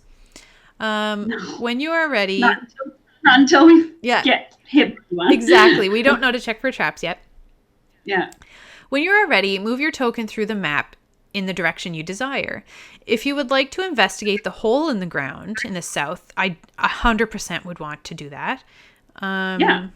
So I'll go back to this, and we can look at the hole. So the hole is down here. It's like right when we're coming in from 5. This hole is right there. I would definitely look in it. Oh, okay. Yeah, let's look in it. Okay. Time to check out that hole. Beep. South path. Tucked back into the trees, you see a large, elongated hole in the ground, like a gash, as if some huge beast has literally ripped the earth asunder. You edge forward and peer down. Who knows what lurks down there? A part of you is screaming to back away, but your adventuring self always wants to know what's around the next corner. Holes in the ground are your stock in trade. Love holes. I sell holes. So I feel like she wouldn't have had that like screaming to back away thing. It would have been more like, huh? Like just really excited to see what's in there. To lower yourself down into this black chasm, go to entry footholds. To ignore this and continue north, go to extra cautious. Uh-oh. I don't feel extra cautious. You're not extra cautious. So no. I'd be like, hey, do you want to look at this sweet hole I found? Do you want to like go in there and check it out? Totally. Let's go. Maybe the knight is down there with this kid. Oh, I didn't even think of that. We better check. Yeah. footholds. You carefully climb down. There is a drop about 15 feet or so, but you use several rocky crags to make the descent a bit easier. Reaching the bottom, you see a passage of sorts, more a kind of winding burrow extending ahead. You begin to make your way slowly down it. Outside, it was nearing evening, and thus in here it grows dark. But ahead, you see a source of light. Okay, so I'm definitely going to be going toward the light because I'm like kind of bungling around in the dark. Yeah. And I'd probably let you go first just because like you can see, and I'd have my like hand on your shoulder. Yeah. Okay, so to the light. To the light. Slowly and deliberately, you edge forward, rounding a corner. It appears you are in an old mine of some sort. There is mining equipment here and there, but it is worn, rusted, unused for a long time. However, ahead, fire burns in a brazier, suggesting this place has been recently inhabited. The brazier... is that how you pronounce it? Brazier? Brazier is like a bra. Yeah. There's like a bra hanging there, and it's got like a fire in it. It's on fire. Yeah. So there's it's a burning bra, some feminist activity. Yeah. Good. I'm glad. Brazier? Yeah. Brazier, I think. Just a fire thing. The fire thing. You search further around the walls and find a small recess which contains a number of interesting items. Bazier.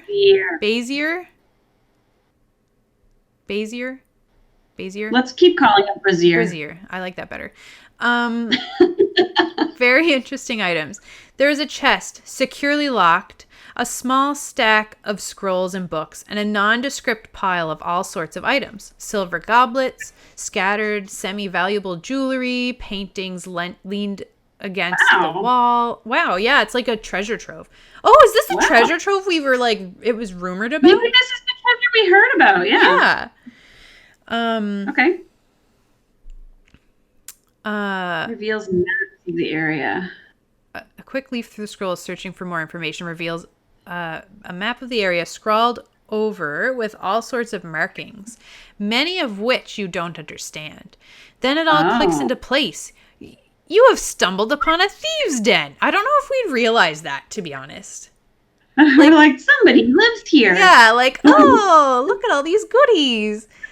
You feel a sudden mix of elation at finding all this loot and apprehension at being caught here. I feel like we wouldn't have the apprehension as much. No. I don't think we'd know to feel apprehensive. Oh, it's in Thieves' Cant. Okay. Isn't it? Yeah, you're right. I can't read Thieves' Cant. I'm not a rogue. Nope. Okay. You could try to open the chest. Go to entry open chest next to the brazier. You go past the brazier to open to the chest. Okay. The chest. You could continue going through the books and scrolls, seeing if you can find anything useful related to your quest. So if we want to search for clues, or you could quickly leave. All right. So I want to search through the paperwork for sure. Okay. And I think we should also try and open the chest if that becomes an option. But like, which one should we? Isn't the chest in the brazier? Yes, yeah, exactly. It is. We're opening the brazier chest.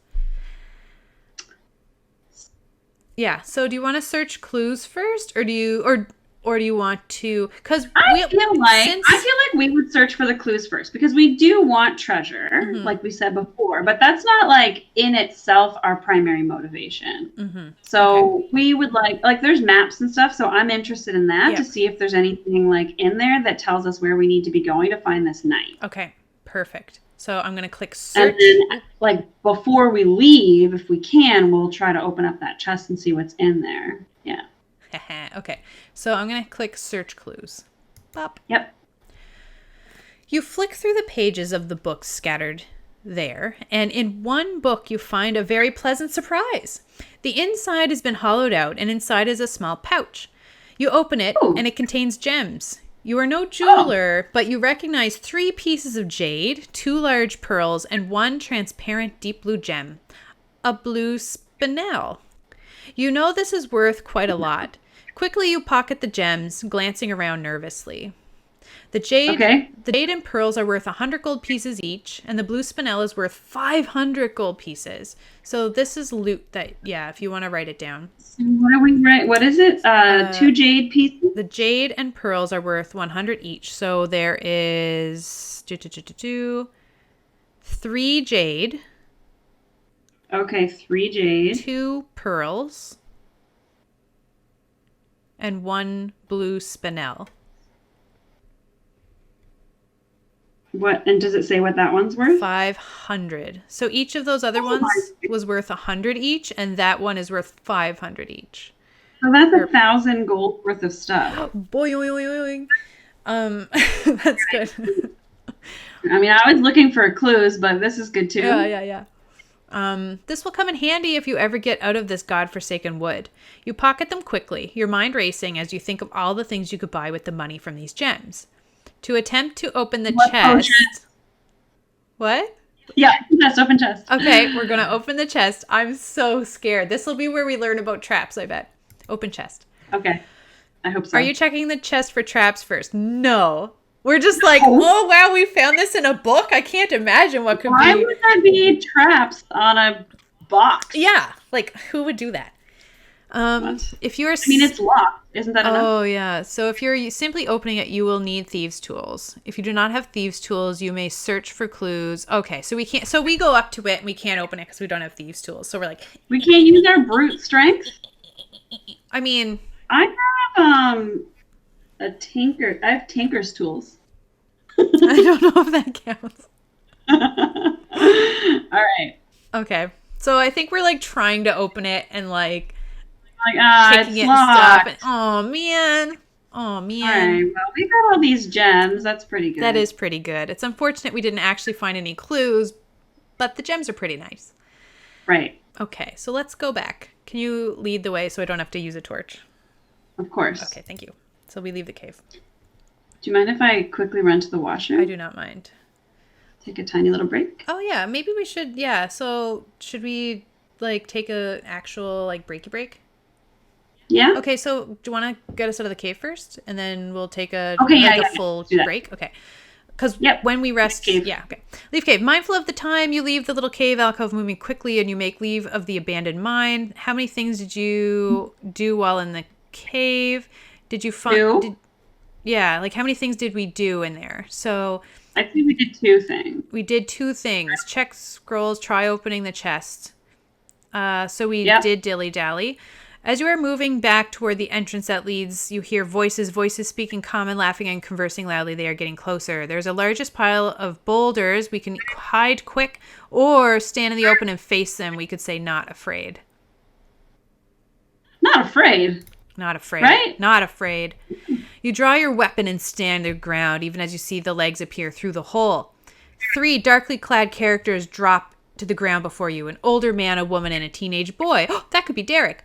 They all wear hooded cloaks, and their weapons are out also. Really, traveler, the old man says, think you can win against the 3 of us? Oh, there's 6 of them then. Because we got a double. Because there's There's 2 of us, so we need to double. God. So there's going to be 6 of them. Okay. Face it, you're outnumbered. Throw down your weapons. You realize he is right. You are covered on all sides, and their stance tells you they are accomplished warriors. Perhaps you could get in an attack or 2, but you would fall quickly. Even a fool could see that. Are you a rogue? No. No. Do you know any of the following druid craft? If so... If so, you could cast one of these by going into magic diversion. I am definitely going to do that. You could attempt to talk your way out of this situation. That's not my thing. No, me neither. Or surrender, we would not do that. Let's try magic diversion, obviously. Focusing, you create the most impressive illusion you can muster and prepare to run. So I'm going to do like, oh, there's no modifier for druidcraft. So I'm going to do like, just like pops of like, fire and flowers and stuff, just like okay. If the result is lower, okay. So I'm going to roll a d20, see what we get. I got a 13. If the result is lower than your spell save, Uh-oh. My spell save is... What would be your spell save DC? Yeah, I didn't write that down for some awful reason. My spell save DC is... Because you're a barbarian. So, oh yeah, shit. Should I go with, like... So should we use what a druid would use? Wisdom? That makes sense to me. Yeah. So it would be wisdom. I think 13 is going to be higher than your spell save DC. Okay. I don't know what your wisdom is, but we'll check it. Okay. It would be 10 plus proficiency plus wisdom, wouldn't it? That would be Is that what 14 then. Oh, okay. So it is low. Sweet. So it is lower. Okay. Smoke and mirrors. Your illusion works well. The rogues step back, shouting in alarm, and you seize the moment and run, bounding up the rocks and out of the hold of the surface. Quickly you run into the trees and dive behind a large bush. There you wait, peering out occasionally, but your former captors do not give chase. And after half an hour or so, you return to the path near where you were before, taking care not to walk near the hole. Holy moly! I can't believe that druid craft actually was useful. I can't believe it. Cantrip that you picked. I was like, this is going to be fun for role playing, but it'll have no other uses. It's literally the first thing that's become relevant. I know. Holy crap. Okay, so we're going to say we're going to camp, right? Yeah. There's nothing else to do. Is there like a green dot? We didn't check for traps. We checked out the hole. We checked those. Yeah, so it's just camping. What? If you would like to investigate... Oh, that's the hole. Yeah. Okay. Yeah, let's camp. Okay, like the camp. You can see two potential camp areas just off the track, one in the northwest corner of the junction and one on the northeast corner. You feel absolutely dog-tired in your bones, and you know if you don't rest now, the rest of your mission could be increasingly difficult. You need to make camp and try to get some much-earned rest. So we can go either northeast camp or northwest camp. Which one is further away from the hole? I'd say northwest looking at it. But northeast kind of gives us a bit of cover from where the hole is. Okay. Do you see the map?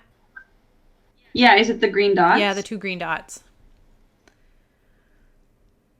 All right. Whichever one you want. Okay, I feel like northeast because it gives us like cover behind. Like that's like maybe where we were hiding the bush. Sure. Sorry if this bites us in the butt. Beep. Northeast. To the northeast is a large hollow tree trunk. You unfurl your bedroll inside it. Aw. Take this opportunity to eat provisions. If you cannot, you should be able to last another day. We both have 10 rations, so let's make it 9 now. Now we have 9? Yeah.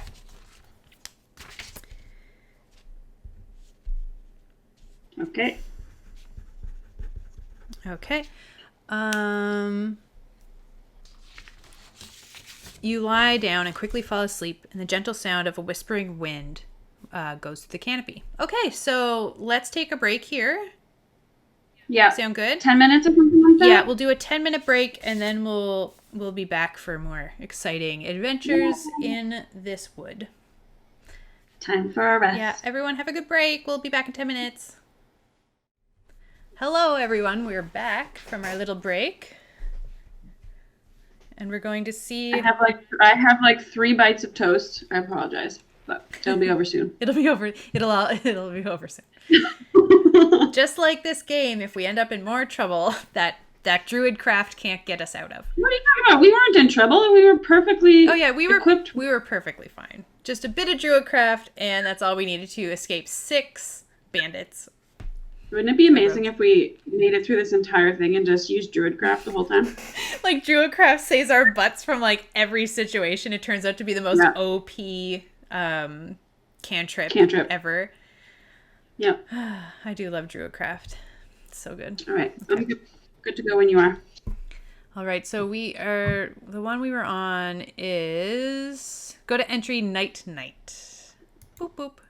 Night. You awake in the early hours of the morning, feeling very refreshed. Oh, it's not just like normal amount of refreshed, like very refreshed. I like that. Super refreshed. Awesome. Recover 1 hit die. So, like, I guess when we rest, if we are low on HP, we don't get to just replenish everything upon a long rest, it looks like. It looks like for a long rest, we only get to recover what they tell us. And in this One case, hit it's die. 1. See the 5e rules on resting if you are not familiar with how it works. Yeah, so it's that optional rule where instead of sleeping the night and you get everything back, there's like, to make it harder, you can just recover a certain amount of hit die when you rest. And in this case, they're giving us 1. So if my hit die is a d10, I get a hit die back, but then I have to spend them to heal the hit points? Is that how that works? I don't think you're spending your hit die. I think you're recovering 1 hit die worth. So like for your long rest, like you said, you have a d10. So like you had your long rest, and then how much did you recover overnight? Bop. Oh, I recovered 8. But then do I also get my hit dice back? You didn't spend it though. Like that's your short rest one. one. What if I did? What if I did? Oh, I see what you mean. You know what I mean? Yeah. Because that's how I'm planning to heal myself. I think you do. Maybe we should look at the rules. Yeah, let's look it up. Oh, So unless it's just that if you spent both of them, you only recover 1 of those.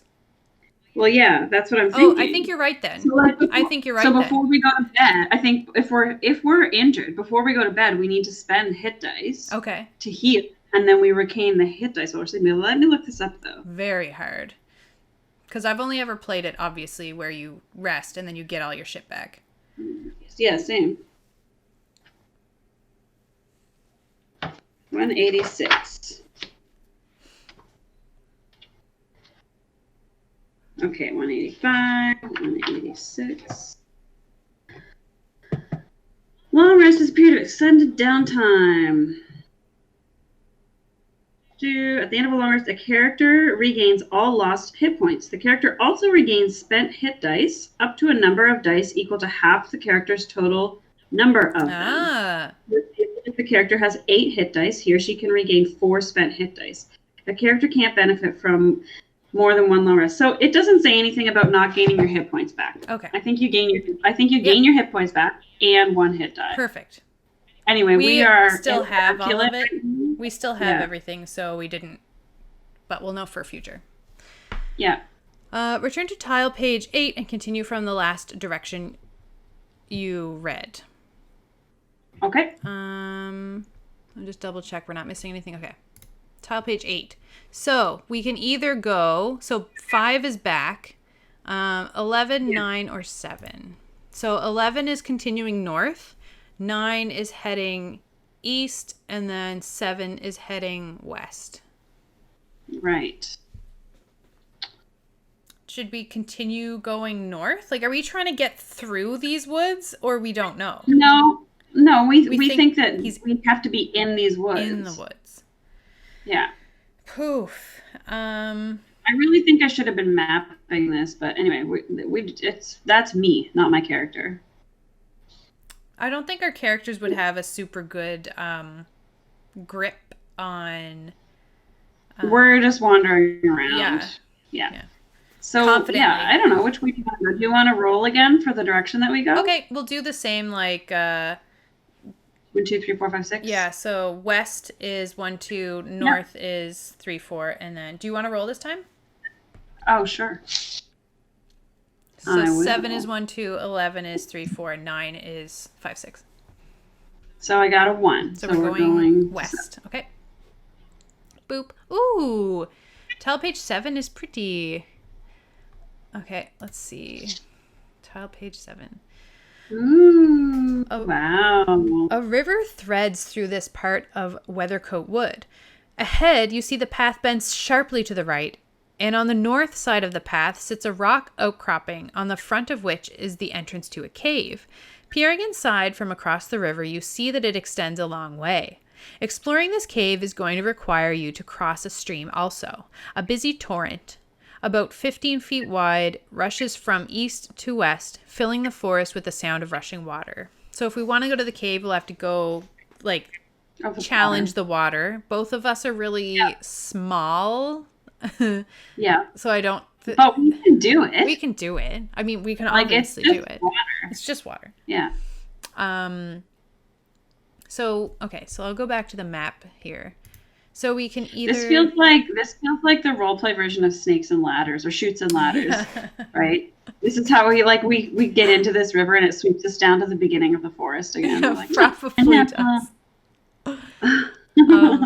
Okay, so we either keep walking, which would bring us past this green dot. We can try and cross the river, which probably also brings us near this green dot. Yeah, let's go to the green dot first, for sure. Moving with stealth. So I think we are moving with stealth because that's what we've been saying from the beginning. So let's roll our stealth we were before, checks. and we ran into those thieves. Yeah. So. Oh, that's good. 16 for me. I got a 6. So... Okay, we failed then. Yep. Okay, so we've failed. Check for traps. We do not check for traps. When we're ready, move our token through the map in the direction we desire. To approach and investigate the stream in order to get to the cave, we go to cave stream. When you reach the tile adjoining the green dot, go to entry river dwellers. I think we've approached the green dot like kind of on our way to check the stream out. Let's do the green dot first. Okay. Yeah. River dwellers, roll a D100. Maybe they'll help us get across. Oh, that'd be nice. Roll. Do you want to roll this time? Your D100? Sure. I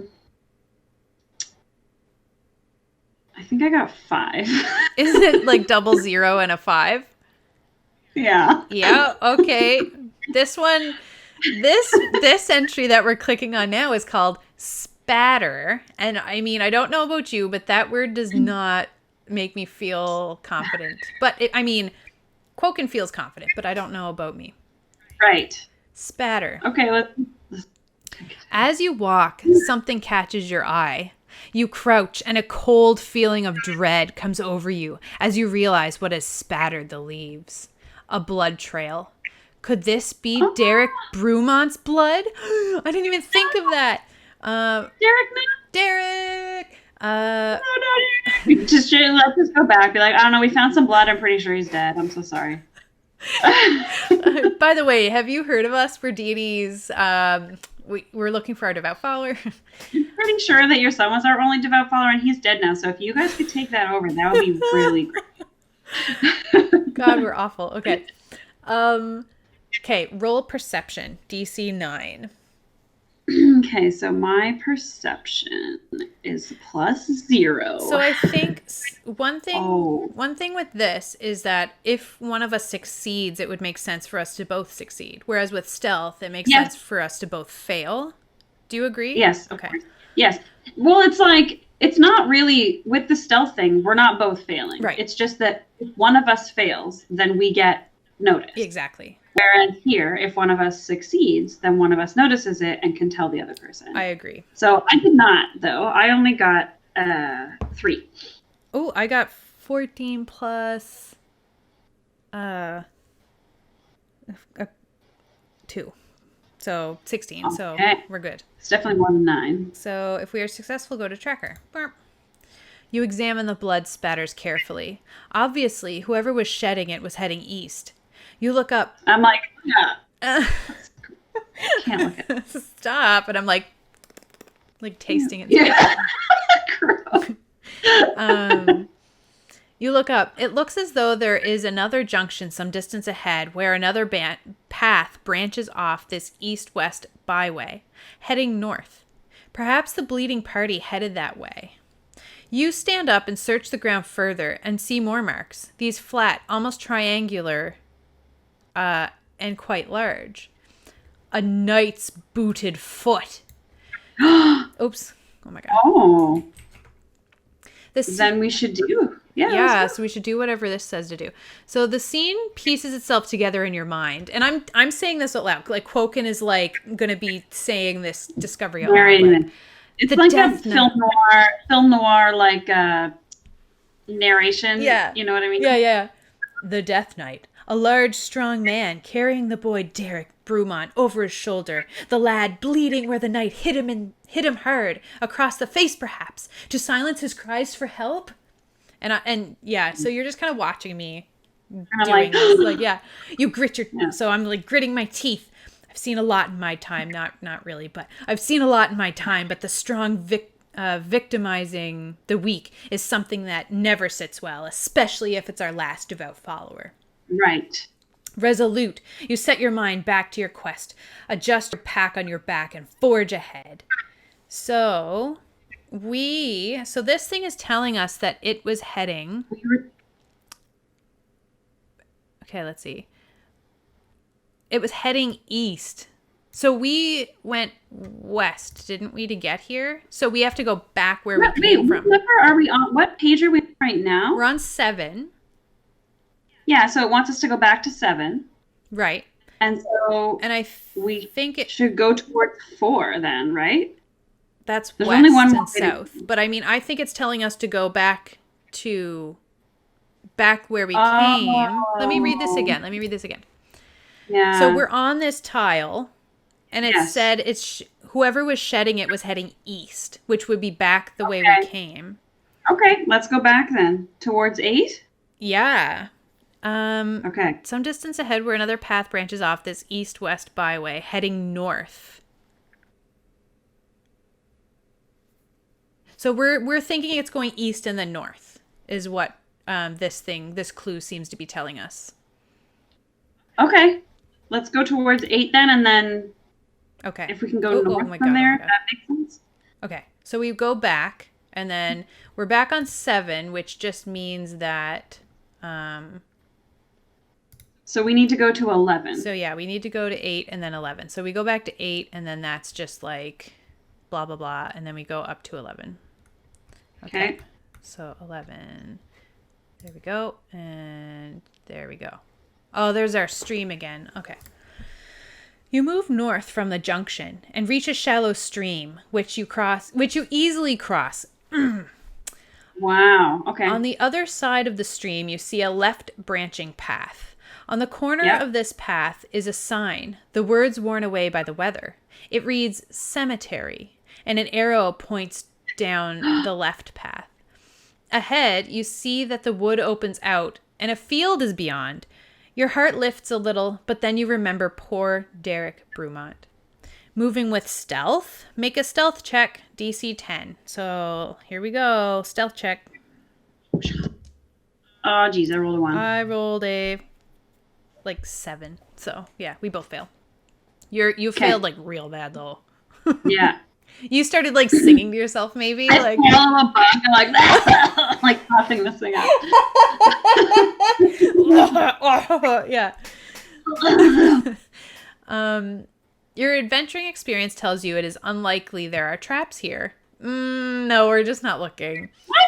We're just not looking. We're just not looking. There are no entries associated with this tile page. To go west, left, go to tile page 10 and follow the instructions there. To go north to the field would be 12. Well, I think we shouldn't go to the field. It doesn't seem like fields, does it? Like where Derek would be? Yeah. We saw blood. Why would he, right. So maybe we're thinking and then this is a cemetery, like... And he's called a death knight. Yeah, that's right. It's not a field knight. No, it's definitely not a field knight. That's just silly. Yeah, it's a field. It's a death knight. What? There is a green dot here, but it's like doesn't give us any instruction on the green dot. So maybe that green dot is a mistake. Okay. Okay, so we're deciding to go 10 to the cemetery. Okay. That's the cemetery sound. There we go. Aww. Oh, it's like a dead end. Okay, let's see. Slowly and with weapon at the ready, you make your way into the slightly disheveled-looking cemetery. Gravestones are crooked in place, but here and there are freshly placed flowers. Aww. Oh, that's nice. I'm going to add some more, like to various cemeteries with Druidcraft. Yeah. At the far end of the cemetery, you see a large crypt, like a dome that has been cut in half. Ornate metal gates stand before a stone door. There is a plaque. I've been working on our campaign planning, so plague is on the mind. Right. There is a plaque on the outside, but it is too far away to read. With foreboding in the pit of your stomach, you edge forward into this haven of perished souls. Okay. I'm going to make this a bit bigger. I don't know how it got so small. There we go. Options. Moving with stealth. You bet we are trying to. DC 14. Ooh, I got a 22. I got 10. We fail. Okay. So you got another bug? Yeah. There's a here. Well, this one might have been a bee because there's so many flowers and stuff. Yeah, no. That's even worse. Yeah, it is even worse. What a sin. Okay. We're not checking We're for not traps. checking for traps. So I think we have to click on rest in pieces because we've failed our trap check. Like, we didn't check. Are you sure? Yeah, if we're not looking, that means we failed to detect the trap, right? Well, maybe. Hey, chat. If we're not checking for traps, that would mean that we automatically fail a trap check, right? And that means we have to click on unsuccessful rest in pieces. Have we been doing that though?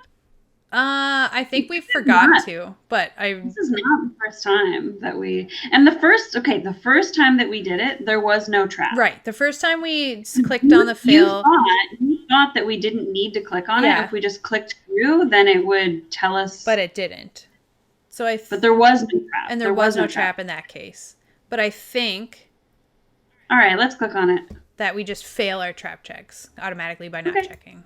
Rest in pieces. Okay. The cemetery is eerily silent, and you can't help but feel a little uneasy. There is a sense of foreboding. The tall trees which surround the cemetery stand like sentinels, watching your progress through this garden of the long dead. Are you a barbarian? Yes. If so, go to bearings. Okay. Your primal instinct, your danger sense is clamoring, warning you that danger is close at hand. You don't know the nature of that danger, but experience tells you that it's likely a strong enemy is nearby. It is as if the air itself has been sucked out of this place. The crypt sits silent and pale as the bone on the far side, shaded by the trees which border this graveyard. Suddenly, you fancy you hear the neigh of a horse. Sunshine? As if heard from far away, almost like an echo. Your barbarian danger sense means that you have advantage on any dex saving throws you make while in this graveyard. Oh, okay. To move through the rows of gravestones toward the crypt, despite your instincts, go to softly. To leave this place, go to cemetery. Or leave cemetery. So I think I would say that to you. I would be like, so there's something off here. It's something really powerful and scary. See, like I'm feeling it. Do you want to continue on and check out this crypt and see maybe if the Death Knight's in there? Or do you want to go check somewhere else? No, let's check it. I agree with you. Let's go. Okay, good. Softly. You have not yet made if you have not yet made a stealth check, we have, and we are detected. If you have, follow directions below depending on whether you were successful or not. If you are a barbarian, you may make a new one. So it's fine for me, but you're the one that needed the advantage, and since you're not a barbarian, you don't get it. So we're just kind of stuck with. So I don't roll again? Right, because if I was a barbarian can, but. It says if you have not yet made a stealth check, make one now. But I have. Okay. Yeah. So yeah, I failed. Okay. We are unsuccessful, so we wake the dead. Oh my god. That's a dramatic name for, wake the dead. I wonder what's going to happen. We're going to find out. You hear something from under your feet, as if someone is moving under there, turning in their grave, and a scream faint. You get the distinct feeling your presence has been noticed. While on this tile page or anything within it, you have lost the ability to make surprise attacks. Roll a D100. Do you want to do the honors or shall I? Sure, I can do it. Okay. Since it's a 50-50 chance. 60. Okay. We go to deathbed. Boy, one's death end and one's deathbed, and they both don't sound great. So dead end. Deathbed. Right. Anyway. Yeah, they don't sound great. I feel like deathbed. Let's see. Deathbed. Deathbed. There it is. To your horror. You feel the ground begin to give way beneath your feet. Make a dexterity check. DC 16. And I have advantage on this because of my barbarianness. Right, but it's a normal dex. Just dex? Dexterity check, yes. Okay, so it's going to be +3. Whoa! Fell off the table. That one's cocked. Oh, 16. I got 16. I got 16 as well. Did you roll a 13? Yeah. Me too. Aw. Mine was with you have advantage. You have a +3? Yeah. On your dex? Yeah. I have 16 dex, so it's the 3 modifier. I have 17. Yeah, you have slightly better, but same modifier. Just a half an inch taller. Ooh. Ooh. Okay, so we're both successful, so we both get to jump away. I think if one of us failed, we would have to resolve like both. Agreed. You know what I mean? Like we'd have to explore both paths. Yeah. Because one of us would have jumped away and the other one would have been caught, so we would have had to kind of... yeah. But like the thing is, the person who jumped away would see what happened to the person who fell in and maybe jump in after them. Yeah. Okay, we both jump away. Oh, there it is. Perhaps it was because you were so on edge, but you somehow managed to throw your body to the side just as the ground collapses beneath your feet. However, the pit isn't that deep, only about 3 feet, so over my head, I think. Oh, no. It would be like... I'm 3'4". Okay. And you're 3'1". I'm 3'1", yeah. So it would be like this on me. Yeah. Yeah. And I'm just like... Yeah, exactly. You scramble out of the grave and back... you scramble out of the grave and back away quickly, brushing the dirt of the grave off yourself in horror. Go to entry. Rise. Okay. There is a hideous groaning sound, and you watch in dismay as a figure rises from the grave, climbing out and turning its head towards you. We're going to entry zombie battle. Bam, bam, bam. Place a token. I feel like we could have skipped entry rise altogether, but that's okay. Oh, like just sent us here and had that description there? Yeah, totally. Zombie battle. Get a little sneak peek at the Death Knight stat block here. Oh no, don't look. Everyone don't look. Oh my god. Oh my god. Don't look at it. Don't look at it. I was talking to Neil on the break and he was like, it's a PDF. It wouldn't have been super hard to have like each stat block on its own page. They do that in the future, like in future games. They, the future entries, like the one that we tried. Yeah, you're right, Alex. We're Lumpy Monster. We're fighting 2 zombies. Oh, you're Lumpy so Monster. smart. I forgot. You would have forgotten. If we die, it's your fault. Keeping us honest. Keeping us honest. Thank you. But yeah, in future ones, it's like the encounters are all on their own page. So you're right. Like the author does improve on these as it goes along. Yeah. That's good. Okay, so we're getting 2 zombies. So now I'm going to switch us over to... Actually, Kate, do you want to take a screen cap of the zombie one so that you have access to it at all times? Because I'm going to switch the stream view. Yeah, just take a little screen cap of the stat block so that you have it up on your screen. Because I'm going to swap our view over to the battle map view. Okay. I can't... see, is slam the only attack? Yes. And underneath that, it just says bludgeoning damage. I can do that. No, it's good. Okay. All right. Okay, you have it? Okay, perfect. So I'm going to bring us back to our map, and then I'm going to screen cap it and bring it over into... Photoshop? Oui. Exactamasa. Okay. Are you going to use our little icons as us? Yeah. Yay. Sorry guys, I'm just doing some fandango. Which grave is it, do you think, that has exploded? Does it tell you that? 1 second here.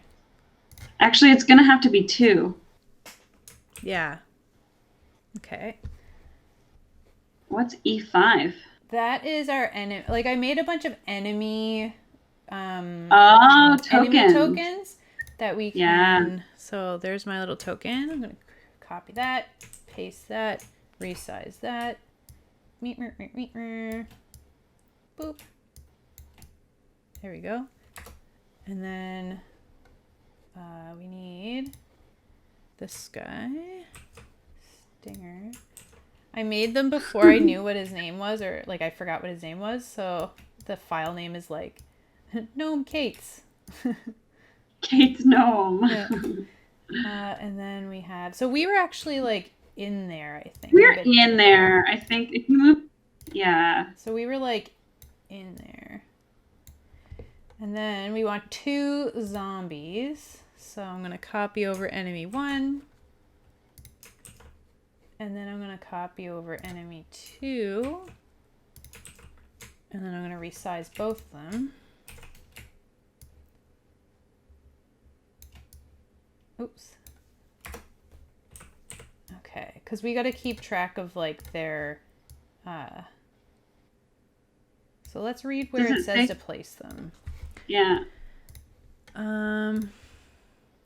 Place a token or 2 tokens on the map within melee range to represent the zombies.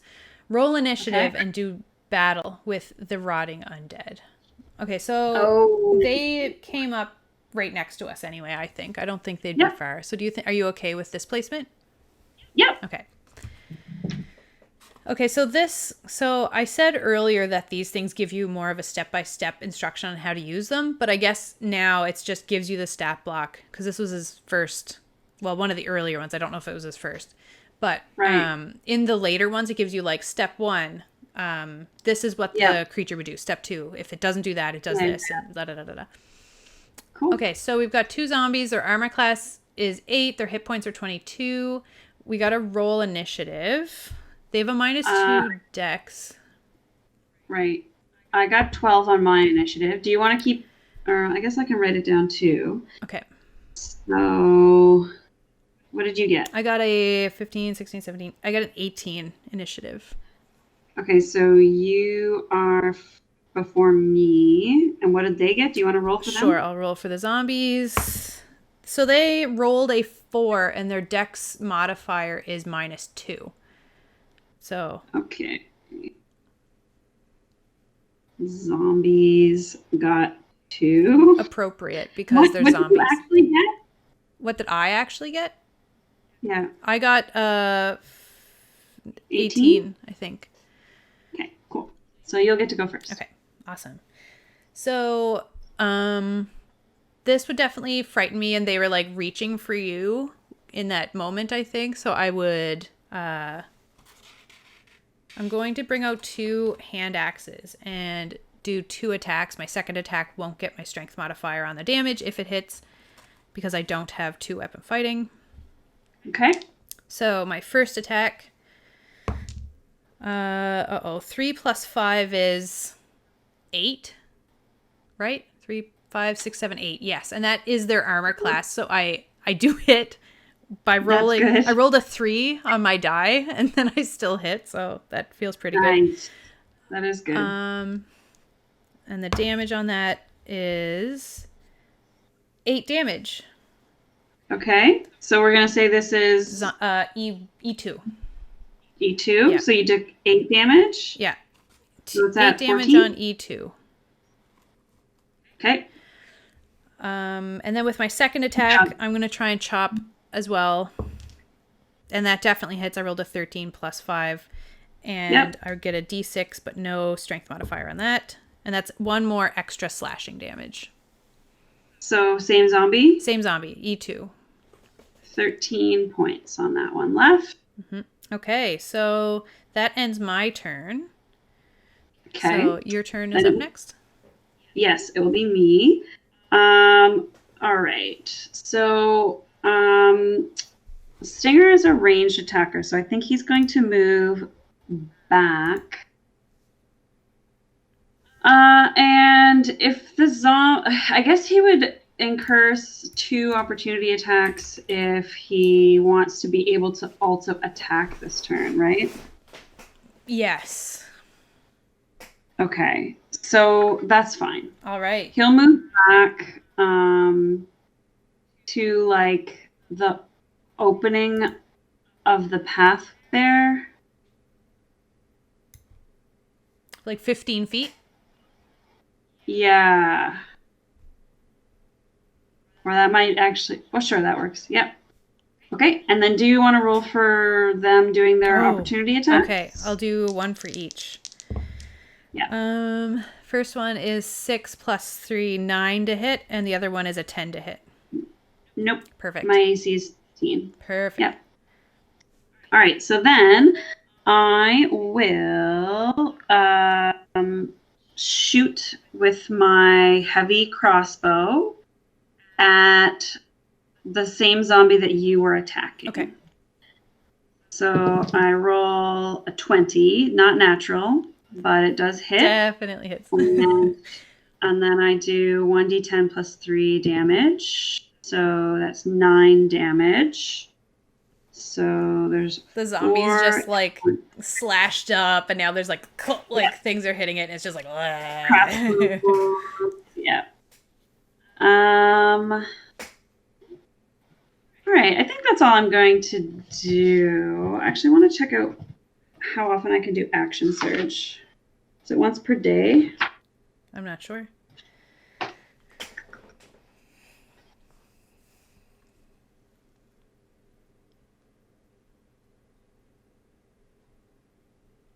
Okay, I have to finish a short or long rest before I can do it again. So I'm not going to use action surge right now. I don't think it's necessary. Okay. I think we're doing pretty good. Yeah, I think we'll be okay. So, Famous last words. Okay. So it's the zombie's turn, and since I'm... How many hit points do you have, just out of curiosity? How many hit points? I have 25 hit points. Excellent. So, oh, I forgot to rage. I'm a bad barbarian. I'll do that next time. Okay. Dang it. Okay. So both of the zombies I think would attack me. Do you agree? Yep. Okay. Yep. So do you want to roll both attacks on me? Sure. So what are they adding? They get a +3. +3? Yeah. Okay. One of them rolled a 1, so that's 4. And the other one rolled a 7, so that's 11? 10. My AC is 16, so they both didn't hit me. So they're just kind of like drooling on me a bit and like they're like reaching for me, trying to like slam me. Their attack is called slam. Is that like with their fists? Their fists, I guess. Okay, so they're just kind of like bludgeoning me a little bit, but like it's not. I'm just like, what are you doing? Stop. And I'm like way shorter than them, and I'm like, okay, stop it. Stop. Yeah. Okay. Is it my turn? Yes. I would like to rage. Okay. For a bonus action. You're like, oh my god, I forgot to be mad. Yeah, and that means I can only do one hand axe attack. So I'm going to try and hit this zombie. This zombie too is just teetering. Oh, good. Okay, so I got an 11 plus 5, so 16 to hit. So that definitely hits. Yep. And then 9 damage. Yep, it's dead. Okay, so Undead Fortitude. If damage reduces the zombie to 0 hit points, it must make a Constitution saving throw with a DC of 5 plus the damage taken. So that's what is that? 14? Yeah. 14 DC. On a successful Constitution save, the zombie drops to 1 instead of dying. So. All right, so its con is +3. Yes. And it needs to get what did we say? It needs to get a 14 or higher. It got a 15. Oh, dang it. Okay, so it's now at 1 HP. So it like collapses and then it's like and like comes back up and it's ready to keep pummeling me. Okay. All right, that ends my turn. All right. You're up. Okay. I don't think I'm going to attack that zombie again because you're going to get 2 attacks, right? Yes. So, I think that you got that one. I'm going to start biting into the other one. Okay. So to speak. So we will roll my heavy crossbow attack. It's super high, like 20. Oh yeah, no, that hits. Their AC is only 8. So yeah, it's 20. So then I do my D10 plus 3 damage. 12 damage. So it's down to 10 hit points. Nice. Um, keeping track of how many crossbow bolts I've used. And that's it for me, I think. Okay, so I think again, both zombies will try and munch me. Yes. I don't think they're smart Do you enough roll to for like them? take cover or anything. No, you roll your attacks. Roll the attacks on me. Okay. 4 plus 3 is not enough. Okay.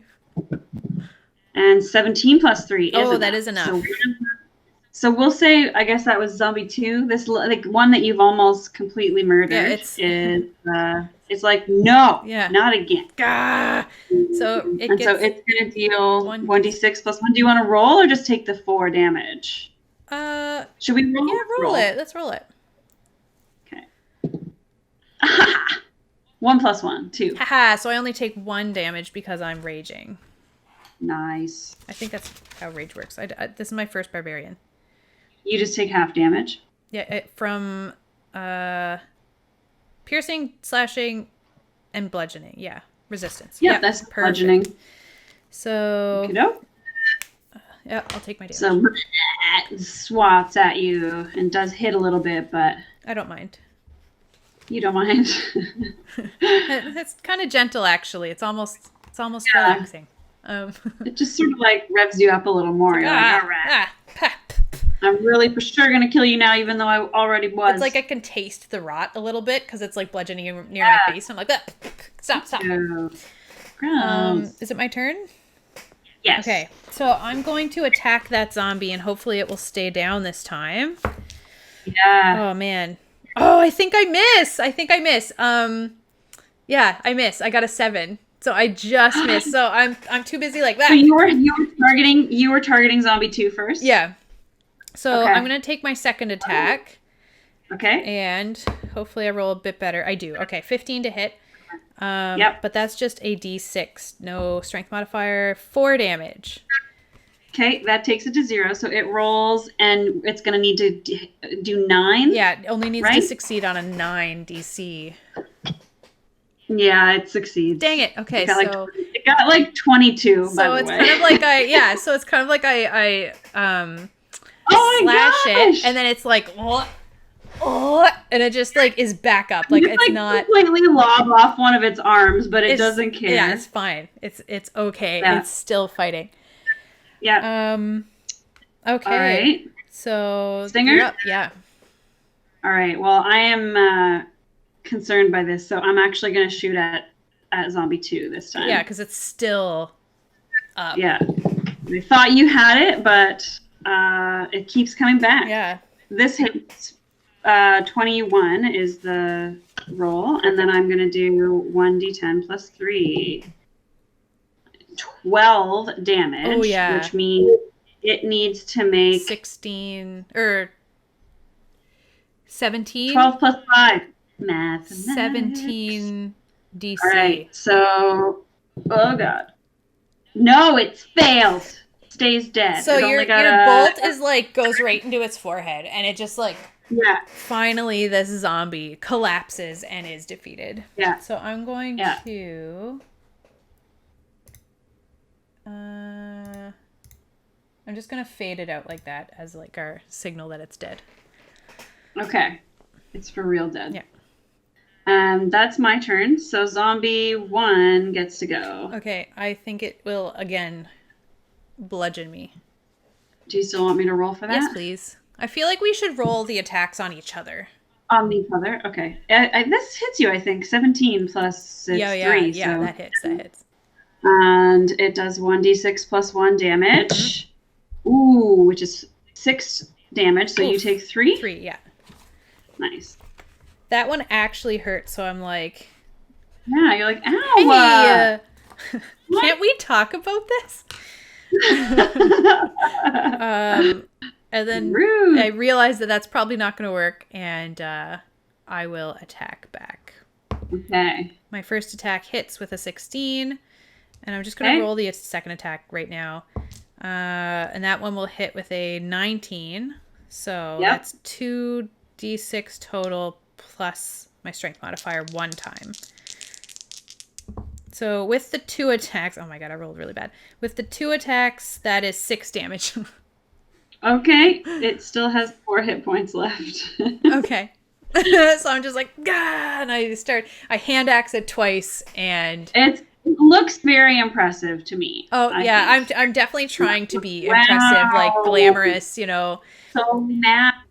My dress is like flowing around me as I like crush these zombies. Okay, your turn. You know what this reminds me of is like River from Firefly, like just in combat in her dress. Oh, yeah, I love that.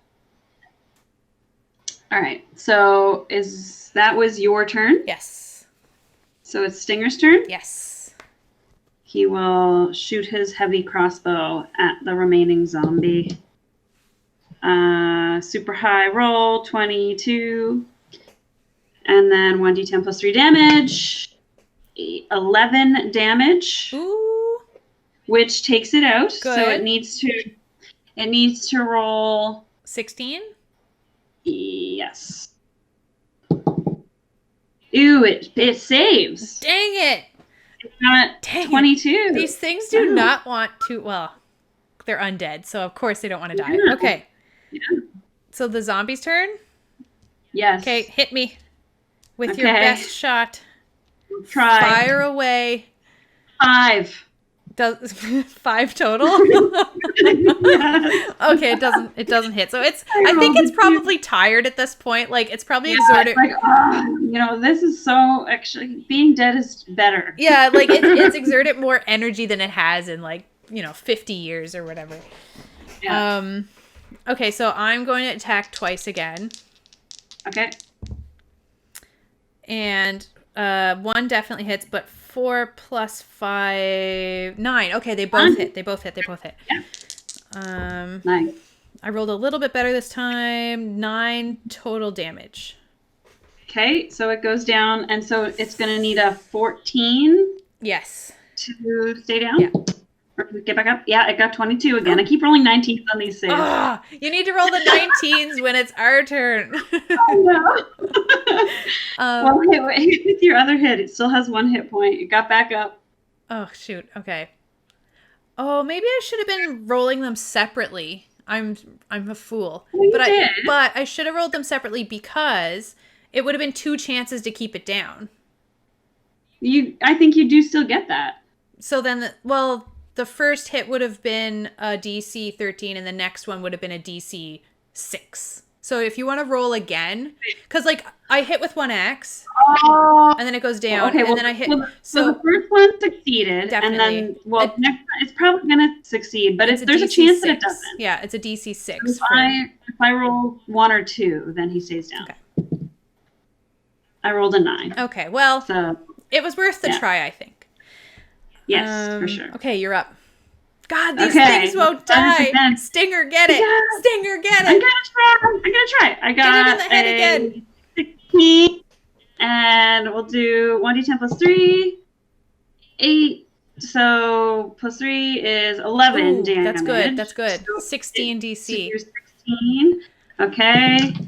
Oh yeah. What is it? 6. Oh, finally. So once again, you masterfully pierce its head, and they both go down. I don't know how you hold a crossbow. I almost did like a bow. But that's not. I think it's kind of like this, like you're holding the front, and then you've got the trigger in the back. I don't know how to hold a crossbow at all. If anyone has any crossbow advice, forward it to us. I know he does. Neil will tell me later. Yeah, he'll clarify. He's out getting groceries right now, which is why he hasn't already commented in the chat. Yeah, he hasn't already corrected us on multiple things. So yeah, we just needed Stinger's aim for the head situation, because I'm clearly too short to hit the head. I'm just kind of chopping at its torso. But you from far away are able to be like pink, pink. You turn around and Stinger's doing the finger gun thing. Oh, he's like, yeah. It's awesome. Yeah. Do you see that? They kept coming back. We should probably sever the heads. Good idea. So I'm gonna take out my great axe, which I I do have, but I haven't been using because the rules say I would get disadvantage. So my goal is to find a delightful trinket of some kind that would give me constant advantage so I can use my great axe. But anyway, I'm going to use it to chop the head off. Okay. And I'll try again and again until I succeed, so I'm not going to bother rolling. Yeah. I don't think you need to roll on something like this because they are not moving. Stationary. Yeah. Okay, I chop off both heads.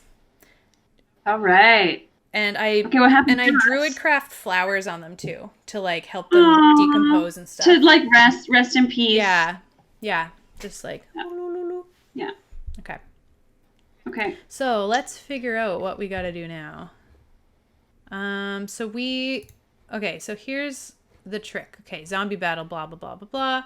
If you are victorious, go to Creeper Slain. If you are defeated, go to Oh Well. Oh well. That's so funny. Okay. We are victorious, so we go to Creeper Slain. Yeah. Add 50 XP. Aw.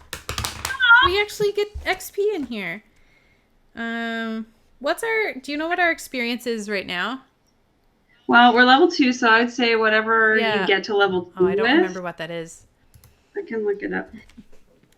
I think it's 300? 200? I don't remember. Level 2 is 300. Okay, so we now have 350. Beautiful. Okay. Sweet. Add 50 XP. Cool. You finally lay waste to the undead creepers, but keep your weapon to hand as you turn facing the crypt. You fancy that you just heard an echo of some sort, like just the faintest note of a song? An incantation? It was too faint to tell. You notice the dappled light of the sun getting low in the sky once more. It only feels like an hour since morning. What is going on with the time in this wood? Interesting. No. The burden of your quest lays heavily on your mind, and you begin to feel... Actually, you know what, Jill? Now I'm thinking that when it said we just regain 1 hit die, that is what it meant, and that's what the short rest... Anyway, continue. Okay. Maybe it's like not actually a long rest and time is passing quicker here. Oh yeah, we don't I guess we'll find out as we go. Well, but it told us to look at the rules at the same time. Yeah. So yeah. Okay. Okay. The burden of your quest lays heavily on your mind, and you begin to feel a sense of urgency. Perhaps it is already too late to rescue Derek Brumont. God, we're pessimistic. But we aren't, Like I feel like we'd be more like we're feeling the sense of urgency. Now. Yeah, but no, I guess we aren't. But we're like positive. Yeah, like we can do it though. We should probably. Time is passing, but like we can do this. We're gonna be fine. Yeah. He's gonna be fine. We're getting him. Are you a paladin? No. You move forward to invest. I can still just see the battle map. I don't know if you want me to see. I do want you to see the other thing. Thank you. Yeah, no worries. Thank you. Boop. Okay. Actually, boop. I see it. Okay. The burden of your quest. Okay. We are not a paladin. So we move forward to investigate the entrance of the crypt. If there's some other action you would like to take, so like to heal or drink a potion, or leave the cemetery, you may return to the title page and take this action, moving your token appropriately. So do we want to... I think I'm okay. Like one thing that I would like to do is recover my crossbow bolts, or the ones that I can. Right. Usually what I do, and I don't know if you agree, but usually what I do for that is that they can, like, people can recover about half of what they spent, and the other half would be... Yeah, that's I think that is... The rule? The rule. Where does it say this, though?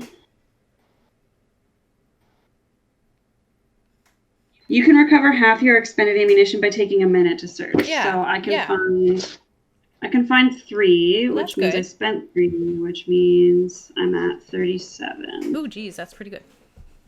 I got 2 bundles. Things. Smart. Yeah. All right. So we discussed for a minute while you're picking up bolts out of these like decayed and flower covered bodies. And Yep. we decide that we either want to go into the entrance. I think we'd want to go in the tomb. Like, that's the whole reason we came here. We're looking for clues. Yeah, we And think maybe it might be down there. yeah. Okay. So we go entrance tomb. Yeah. You walk slowly forward, primed for any surprises that might suddenly present themselves. As you near the crypt, you see that it is ornately carved and also set into a solid bank of earth that sits behind it. It appears the crypt extends underground some way. It doesn't take a dwarf to see that whoever this was constructed... Sorry. It doesn't take a dwarf to see that whoever this was constructed for was lavish in their tastes. Mm-hmm. Above the door is a coat of arms with a small plaque set beneath. It reads, "Together for all eternity, abiding peacefully in the rays of Amaunator, the family of," where the name of this family was presumably carved before. Now the marble has been chipped away until unrecognizable. Oh. You can possibly see the top of an A near the middle of what used to be the name, but that is all. An A? What is Beaumont? What's their name? Beaumont? Brumont. Brumont. So there's no A. No. Death Knight has an A in it. Totally. That's probably This the is family it. name. We're finding it. To check the entrance for traps, go to gate trap. To skip that part and just open the gates. Yep. Get inside. Steeling yourself, you pull the gate smoothly open. Nothing happens. You congratulate yourself on trusting your instincts and open the stone door too, pulling it out. There is a sucking sound as the air of the crypt is replaced by the outside air.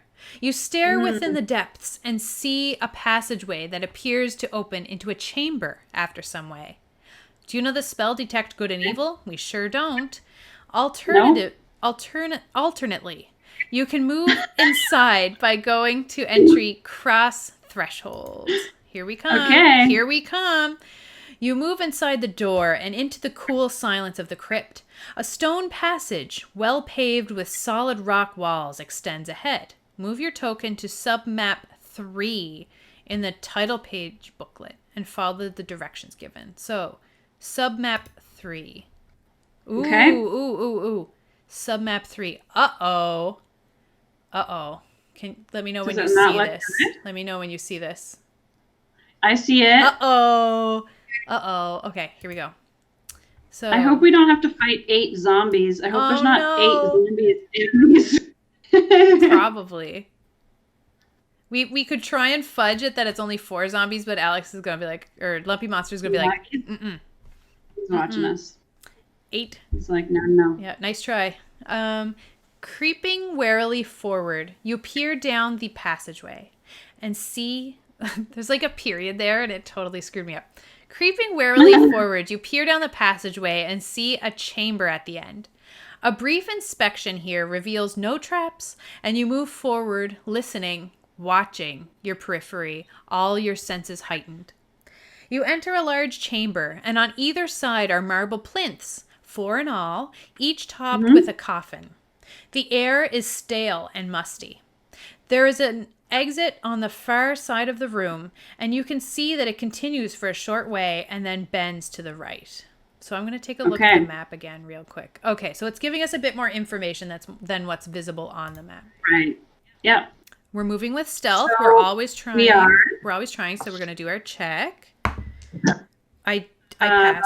I got a 14. I got a 10, which is fine. Meets it, beats it, right? Yeah. When you reach the room with the coffins, you may check for traps. Nope.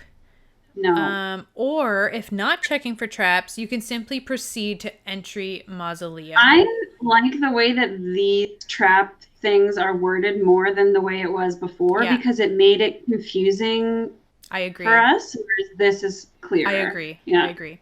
Yeah. So we're going to mausoleum. Here we come. Yeah. Eek. Mausoleum.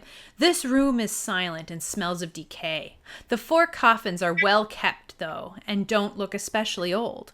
The wood is of a high quality, and amongst the musty smell, there is also the aroma of lacquer in the air, a sure sign of wealth. Whoever this dead family was, they were not short a gold piece or two. The exit on the far side leads into an open passage that continues and then bends right. So to open one of the coffins, go to entry open coffin.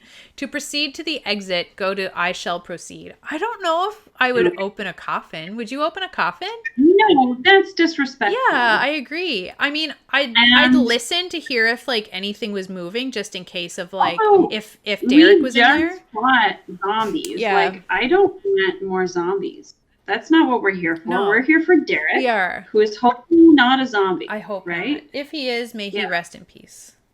Right. We Wait, may have already flower. killed him I'll do again. like a flower crossing myself. Yeah. Because I'm a nature. So I think we leave these tombs. Yeah. Right? Do we leave or do we proceed? Like we proceed further? Oh, proceed. Okay. Yeah, let's go. Because, he could still be in here somewhere. Okay. I shall proceed. But I don't think he's in one of these coffins. And if he is, then it's kind of too late. Yeah. Okay. I agree. No. You proceed into the passageway and make your way towards the bend. Move your token to submap 4 and follow the directions there. Okay, so we're going to go submap 4 and we're going to look at... Oh my god. I scroll so much that when I'm scrolling, it just goes like... because I have it like sensitive scroll. Right. Are you seeing the map? I am. Okay, so yeah, it looks interesting. There's like some rocks and some marble. You edge forward and fancy you hear something from far, far down the passage ahead. Derek, is that you? Your heart leaps at the sound and you freeze. But all falls silent again. Slowly you move forward again, gripping the handle of your weapon. So I don't think we've heard something and then it's gotten quiet again. Yeah. So I'm gonna roll stealth. I'm not actually gonna yell for Derek. No. Oh boy. Okay, I pass. I got 7. Okay, we're detecting. Maybe you call for Derek. Yeah. Derek. We are not checking for traps. To simply continue around the bend in the passage and onwards to whatever lies ahead, go to entry dog leg. What? Dog leg. No. Dog leg. It's dog leg. Doogleg. Doogleg. Oh no. As you pass the corner, you feel the ground drop about an inch underfoot and hear a click sound. That can't be good. Make a dexterity saving throw. I think I get advantage on this because of my barbarian danger sense. You have advantage on dex saving throws against effects that you can see while not blinded, deafened, or incapacitated. I don't know if I can see this. No, don't you get it because of the grave what happened at the graveyard? Yeah. Are we in the graveyard still, though? Yeah. You count the... Okay, I'll count it. I don't mind. I'll take it. It had some weird wording like in the graveyard or places attached to here or something you're like right. that. You're right. So I do think it's meant to include I forgot. that. Yes, I think you're right. Okay. Yeah. But I just get my normal stuff. Yeah. So, Doogleg. I got 16. 16? Yeah. Oh, good. Okay, you passed. Yep. Oh, I passed too. I got a 19 plus. I should be casting guidance like we forgot about guidance. Okay, we'll remember now. You have guidance right now. We'll remember. I just cast. Okay, I'll add it just for shits. Here we go. I got a 23. So we're good. We're both good. Okay. Oh yeah, it says right underneath, make this throw with advantage if your barbarian danger sense was activated earlier. Perfect. Said it right there. This keeps shrinking my document, but I want it to stay at 100. Okay. Yeah. We are successful. Blade dodge. Oh my goodness. Scything blades come swinging out of the walls towards you, but you manage to jump out of the way just in time. You feel the air from the razor-sharp edge as they swing back and forth like dual pendulums. Heart pounding, you stand and proceed towards the circular room, which is now visible ahead. So I guess there could be traps, Stinger. My goodness. Maybe we should start looking around. Yeah.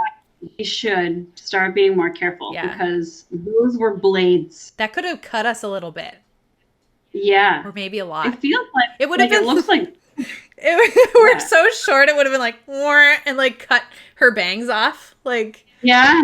God, We wouldn't want that. no. Or your man bun.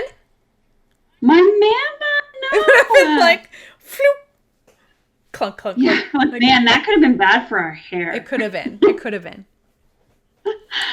All right. So we will start checking for traps now. Yeah, we will. And also, like, I think that's appropriate for us too, because like we weren't checking for traps because we still feel immortal. So I think our response to that is like we should check for traps because our hair. Whoa. I also think too, up until now, we didn't really think about traps. That it wasn't like a possibility. Didn't cross our minds. Yeah. But now we know that people are setting traps in here. Yeah. For sure. So it's like, whoa. So we got to start watching out in here. Maybe when we get back out into the forest, we wouldn't be checking for traps still. True. Because that's just like the forest. True. But for sure in this place, we need to look. Okay, I'm good with that. Circular room. This room is perfectly circular, and unlike the last one, does not smell musty. There is a faint smell of incense in here. And at the other side of the room from where you entered, you can see an altar of some kind. Rubble is scattered across the altar, and the floor is at its base. Oh, and sorry. Rubble is scattered across the altar, and the floor at its base. Sorry. I was like, what does that even mean? Floor at its base. Yeah. What? It's like, of course it does. Yeah. Okay. To investigate the rubble, go to entry look rubble. To continue on towards the exit on the other side of the room, go to entry tunnel vision. Let's look rubble. Look rubble. Here we come. We have to walk by the rubble anyway, right? Yeah. You move over to the altar and check out the rubble. It becomes obvious quite quickly from looking at these fragments that a holy idol of some sort once stood here. It has been destroyed. Oh no. I hope it wasn't one of us. We don't like that. Yeah, we should put it together and check and see if it was one of us. Like, oh my god. Oh my god. Wondering what this could mean, or perhaps you already know. You continue to the exit on the far side. Okay. So yeah, should we take it with us? Well, to it's like piece rubble. it together later, like maybe the face of it or something. Sure. Or like if it has a face, holy idol. I'm gonna take a piece. Okay. Just for like memory's sake. Yeah, it's like a keepsake. Piece of holy idol rubble. Yep. Tunnel vision. You hear that same sound again, much clearer than before. Someone is in pain, groaning and pleading. It sounds like a boy. Like a boy. Darren. You breathe silently. Steadying your nerves and move slowly forward, your mind surprisingly clear. Go to submap 5 and follow the directions there. Boop. Oh my goodness. Okay. As you approach the left bend ahead, the noise becomes clearer. A low groaning, and underneath that, a growling sound. Then, another sound. The chink of metal, the sound of armored feet across stone. Then, a ragged, broken voice speaking a 2-word command. Kneel, Squire. Yeah, that gave me goosebumps, Jill. Oh, excellent. Okay, we are moving with stealth. Let's roll that now. DC 10. Oh, geez. I got a nat 20. I guess. Oh, no. Oh, boy. Okay, if you have the hand-drawn map, make this check with advantage. Oh, we don't. Oh, what? We missed something. That was probably what we got in the bar. Probably. Maybe. Okay. Take note of success or failure and go to the entry bending passage. Ooh, okay. So we need to remember that we failed. We did fail. As quietly as you can, you sidle around the corner, and like maybe your scale mail is like clinking as you're like sliding too close. On the wall. Yeah, it's like scraping. We'll have to repaint those scales after this. Lumpy Monster says, I would argue Jill's nat 20 would let Kate roll again.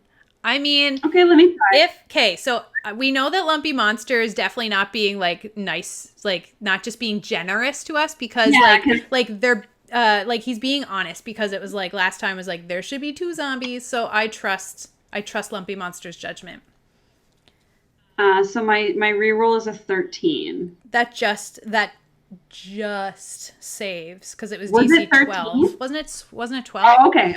So maybe we'll say that yes, your armor. We'll have to repaint your armor, but like So I was gonna scrape, and then I'm like and you push me forward. yeah, and like look at the paint. Like look what you're doing. Thank you, Lumpy Monster. You saved our butts. Hey. Okay.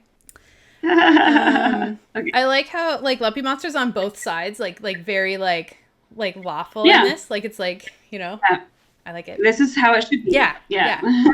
Lumpy Monster's like our DM a little bit. Like light DM sprinkle. I love it. Keeping us honest. Yes, I love it. Thank you. You're the best. Bending passage. As quietly as you can, you sidle around the corner. A diagonal passage continues ahead and opens into a room which appears to be illuminated. You hear the voice again, little more than a growl shaped into words. Look at me, cur. Look at me.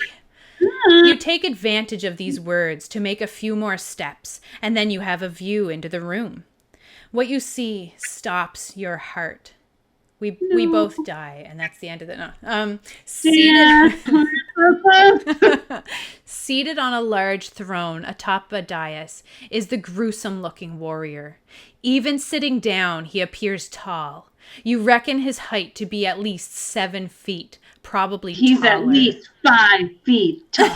Yeah, we can't tell. We don't know. It's like anything higher than that is like, whoa.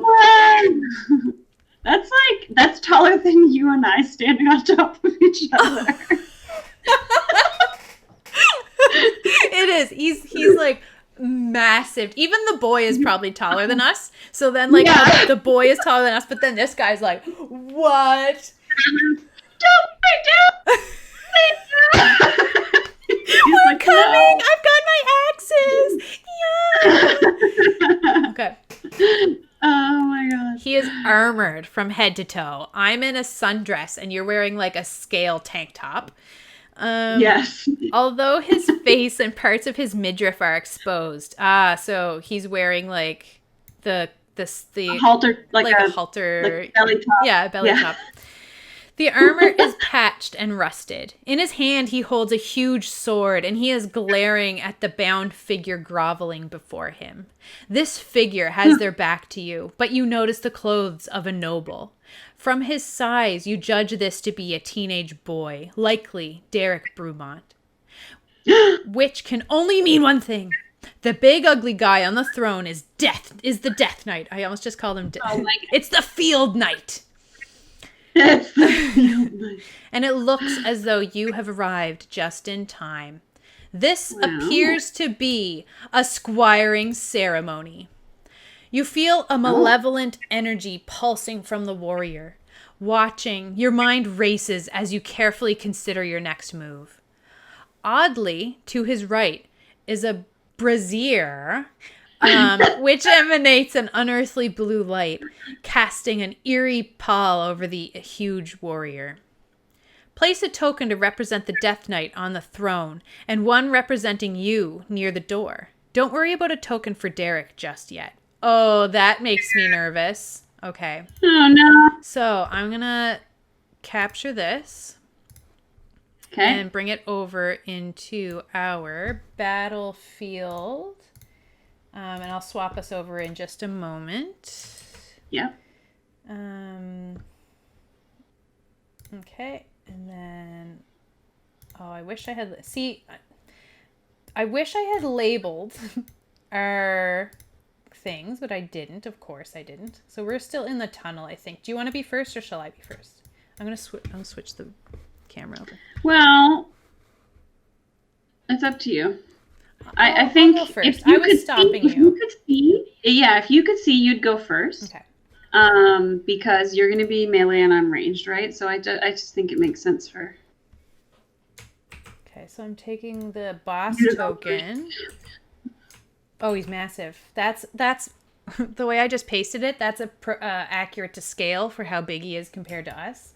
Oh no, we're doomed. Okay, so here we go. So he's on the throne here in between squares.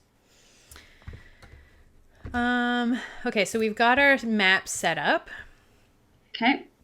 I don't remember. Wait a second. Are there 2 Death Knights? No, there's only one Death Knight.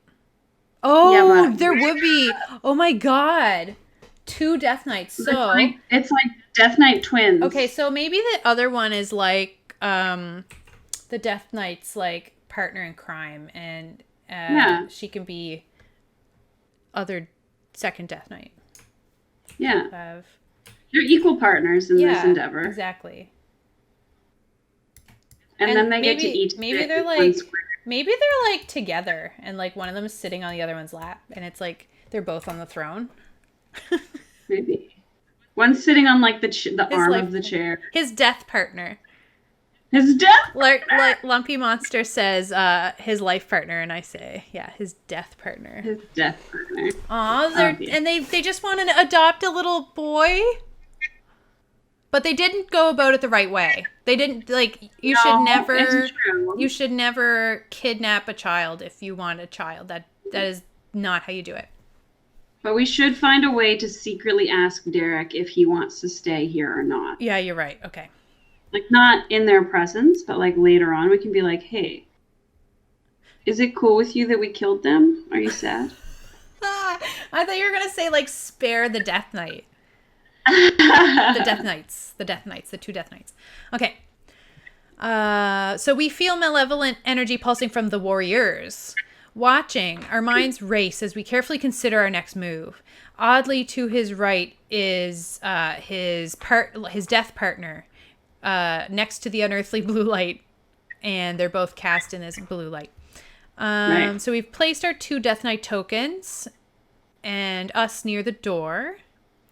Did we succeed? We did succeed thanks to Lumpy Monster, so we go to sneak up. You are well concealed in the opposite side of the room from the Death Knight, who has not noticed your arrival. You may use this opportunity to make a ranged weapon or spell attack on the ghastly creatures. Yep. Okay, perfect. So we're aiming for an AC of 15. Okay. So you go for it. Okay. I think I might... Is this like a situation where I could do an action surge and attack twice? Ranged. I don't think so, because we are using this opportunity to make a ranged weapon or spell attack. Okay, so I got 24. Oh, that hits. And it's 1d10 plus 3. Oh, that's cocked. Oh, that was a nice sound. Ding. I might hit my glass, but it's only 6 damage. Okay. Are you keeping track of damage or? Okay, well, do you want to write it down if you have? I don't have paper near me. Yeah, I have it. Okay. So we'll say DK 1. Okay. What's your shooting at? So roll damage and take note of it. So B1 and 6 damage. Yeah. The attack hits the undead knight full in the chest, making him cry out in anger. Ugh! Who dares enter my chamber? Quickly, he regains composure and stands. His death partner, having to quickly reshuffle. So I'm gonna move her over a bit. Lifting his weapon, and then his gaze lands on you. Ah, there you are. So foolish to enter here unaccompanied. And now you shall pay for your foolishness. And we go to entry critical. Entry. I can't see any of this if you want me to see it, but it might be fine to just leave the map up if you're going to read it anyway. Okay. Roll initiative for yourself and for the Death Knight. His initiative bonus is +1, so they each get... we'll roll 1 initiative and they'll both go on the same turn. Yep. All right. Oh, I did not do well. I got 7. I got a 13. Are you keeping track of this as well? Yeah. Okay, thank you. So yeah, if you want Oh, to roll death 5. What's their plus what's 1. their so 6. So okay, good. Same order as before. Hey, so we win the initiative. Go to init 1. Make your attacks. Basic stats for the Death Knight relevant to this turn are below. That scares me. Relevant to this turn. There must be like Interesting. level 2, you know. Yeah, yeah. If you're playing with 2 PCs, do not double monster numbers for this encounter. Oh. Oh, okay. Deduct any points if your surprise attack hit, and then roll your fresh attack. The Death Knight's attacks and feats are not shown below. So I So think I'm for gonna this, Death Knight 2 I'm erasing, right? yeah, I think his life or death partner would still be there, but maybe they're not like a Well, it says not to double it. yeah, so maybe they're I not feel like a doubled. Like I feel like we've created this NPC, and I want them to still be there. okay, but they're not going to attack, Yeah. right? Yeah, the Death Knight. We don't So, have, yeah, do we don't have not stats. double monster numbers for this encounter. His boyfriend lives on in his heart. No! Okay, so I guess this I said it, I was calling them a she, but maybe they are gender fluid Well, and we can't assume that kind of stuff just by seeing somebody, Jill. you're right. So I think they have a diverse identity. But they're definitely not somebody we need to engage in combat Right. with. Yeah.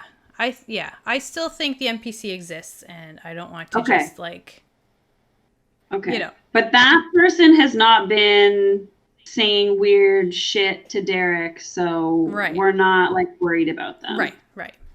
Okay. I'm fine with that. Deduct any points if your surprise attack hit. So take away 6, and then roll your fresh attack.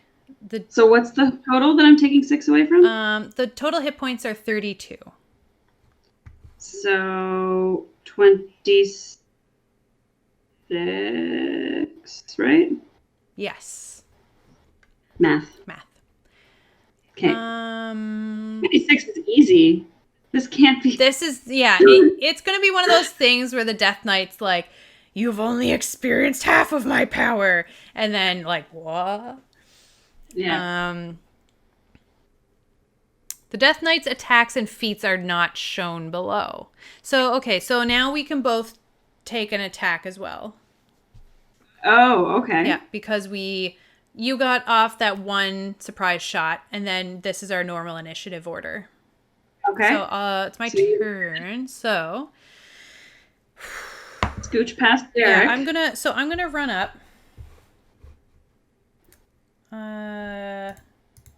I'll run up and go next to their death partner, and I will do 2 axe attacks. My first one is 24 to hit, and his AC is 15. If you want to mark that down as well. Sure. Because I think we're gonna get a different stat block soon, so we'll just yeah. And well, we saw that other one. Yeah, before. exactly. So yeah, the first attack is the 24 to hit, so that hits, and then it is 5 damage. Okay. And my second axe attack is a 23 to hit. Yeah. And that is 3 damage. All right. Oh, I should have raged. Points. I'm the worst barbarian. I am the worst. Okay. It's okay, Jill. You can rage next time. Yeah, I'll rage next time. It's your turn then. Okay.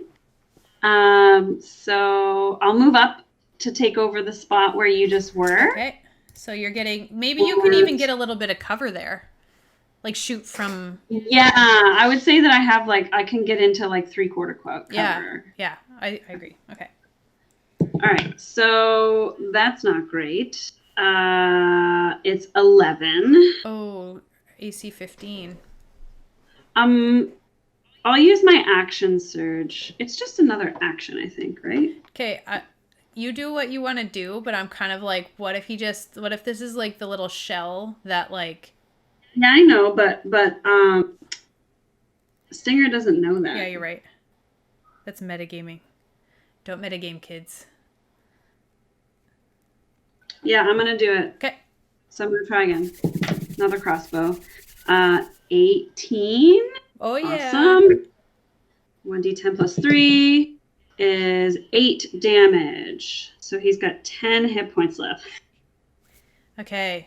Does that end your turn? Yes. Okay, so it says at the bottom here, once you have completed your attack, go to night attack. So I'm clicking that. Okay. And I'm going to just quickly switch us over in case it's interesting. Night attack. As he prepares to attack, the Death Knight pauses and smiles at you, a chilling sight to behold. Then, from his bony, decimated gut, a horrid laugh arises, filling the chamber and echoing all around. The air is laced with fear, and Derek Brumont cowers into a corner, whimpering and covering his face. Make a wisdom save, DC 13, to see if the Death Knight's fear aura affects you as well. I think I have advantage on that. Wisdom. Yeah, I have advantage from my halflingness, I think. Is this magical? This...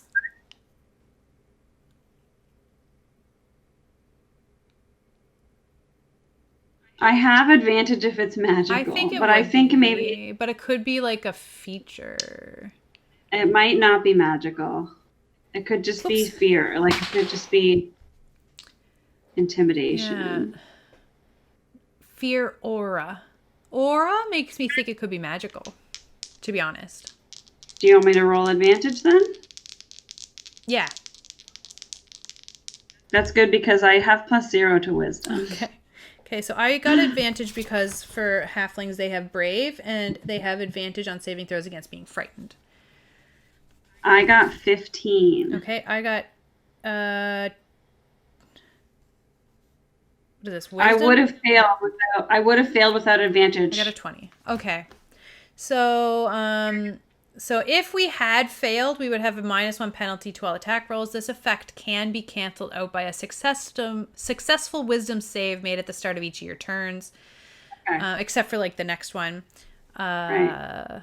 So then, still laughing, he lashes out at me with his long sword. Roll a d20 adding 5. If the result is higher than your AC, roll damage 1d8 plus 3. So roll an attack on me and give it +5. +5? Yeah. 9. Oh, that doesn't hit. My AC is 16. Okay. Yep. Then go to entry tosser. Derek, you yell at the boy, trying to shock him out of his frightened state. You could do with all the help you can get right now. As a free action, you may toss a dagger or short sword to Derek if you have one to spare, so he can cut himself free of his bonds. I don't think I have. I have a battle axe. Catch this! And It like knocks him unconscious. I have my stake, my red tree stake. I could. I have a you did sharpen a stick. Like that can't cut a rope. Yeah. What is he? He's trying to cut his bonds. No. I don't think I have it. I could give him a hand axe, but I need those. Yeah. I could throw a javelin to him and hope it doesn't like kill him. Impale him. Yeah, no. I'll let's let Derek chill. Yeah. He's had a hard day. Mm-hmm. So a hard couple days. Yeah. So you and I can do this. Right. Okay. I'm gonna rage as my bonus action. Okay. Good idea. And then I'm going to attack. So roll my next attack, referring to the stat block below. Take the -1 penalty if we feared, but we didn't. Make sure you are keeping track of hit points on both sides, and then go to entry round 2. So the stat block below is here. Oh, it's interesting because his hit points are different. Now it says hit points 28. So do we just go from what he was at to 28, or do we add 10 to 28? I feel like since they're not giving us the full view, that right now he has 28. Maybe you should be keeping track of the damage taken instead of what his HP is. If that makes sense. Like the first... He had 26 before. Like this is only 2 more. Okay, how much damage did we do to him though? So we did 16 damage? He's down to 10. Okay, Yeah. so maybe keep track of the damage we deal. So we've dealt 16 damage because we might need to like on the final stat block, we might need to take 16 away from it. Do you know what I mean? Yeah, it's not clear to me though. Like Make sure you're keeping track of hit points on both sides. Not damage, hit points. Yeah. But it doesn't make sense because how could they carry over if the HP changes? Like if we do 16 damage and then Maybe he's at 28 no matter what happened before. Ugh. Okay. But then why would we need to keep track then? Yeah. Okay, this is something that's going into our review of this, that this is unclear. It's a little bit unclear. I'm going to keep track of the damage we deal, and you can keep track of the hit points that he has the last time we saw him. And so now it's going from 10 up to 28? Yeah. Okay. And I'll just say so far we've done 16 damage to him. Okay. And, I don't know if either of them is even going to be useful because, anyway. Yeah. Anyway. Okay, I'm going to attack. I'm going to attack. Go for it. Oh, well, that doesn't work. 8. So I'm raging, but my attack misses. So he's heavily armored. Tink. I do not hurt him. That's cool. At least you're taking the half damage. Yeah, that's important. It's your turn. Okay, so crossbow.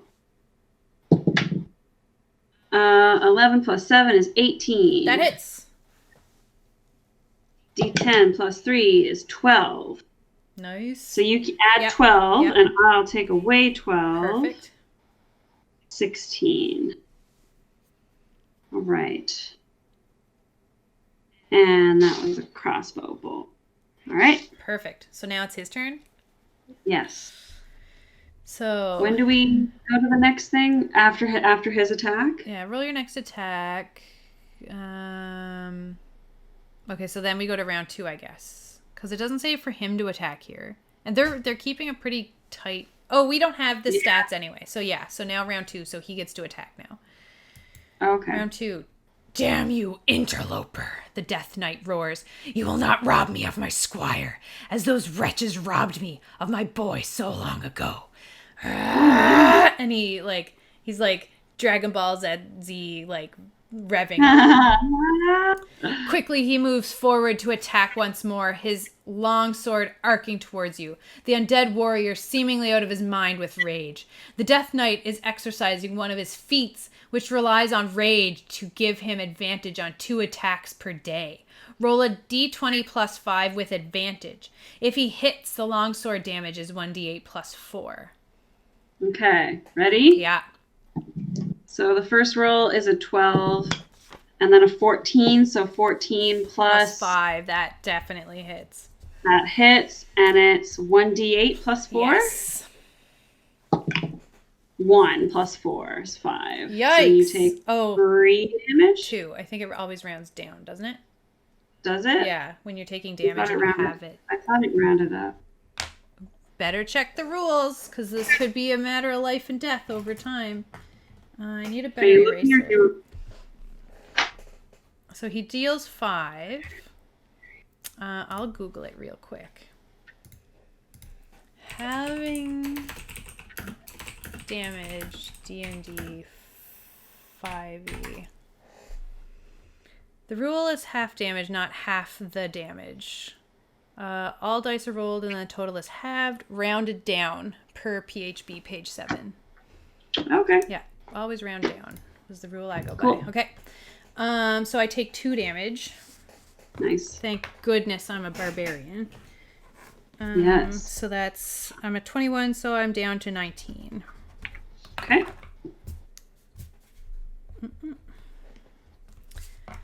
Okay. We did not manage to throw Derek a blade. No. So Blade boy. Blade boy. If not, he is still bound. Go to your attack. If you are under the influence of Death Knight's fear aura, we are not. Brandishing your weapon, you move forward once more, roaring at the top of your lungs to rally yourself. And Derek Brumont, who may attack when it's his turn, but he can't, rally yourself. Use the Death Knight's stats below and make another attack. then go to entry, duke out. If you have 1, oh goodness. Okay, so I think because it still So says this is the 28. So Okay. so I think we were supposed to keep knocking down the damage. Like, I don't think he starts at 28 again. I think it's just that He's at 16. well, he was at 10 and then we did 12 damage. So I think he would have been unconscious last time. But he had 26 hit points at first. That might have been my mistake. Oh. Like, I might have said 26 and I meant 28. Well, let's just say that he has 16 because this is feeling too easy. Yeah. Well, I think he's about to, like, let's see what happens. yeah. Oh, actually, look, this is his stat block that was next to zombie, but we don't have his full stat block, so I think they're still hiding stuff from us. Yeah. Okay, so it says use the Death Knight stats below. Yeah. To make another attack. Here we go. 2 attacks. Wait, so did he attack? Yeah. Yeah, he attacked you. Yeah. Okay, so now we're going through each of us. 1, 2, 3. Okay. So my first attack is a miss. My second attack is a miss. So No, I'm just like Joe! tink tink. You're And like, ah! yeah, like, oh my god. Derek, why aren't you helping? Okay, so it's your turn. Okay, so I will roll to hit. 24. Yeah. 1d10 plus 3 is 12. 12 damage?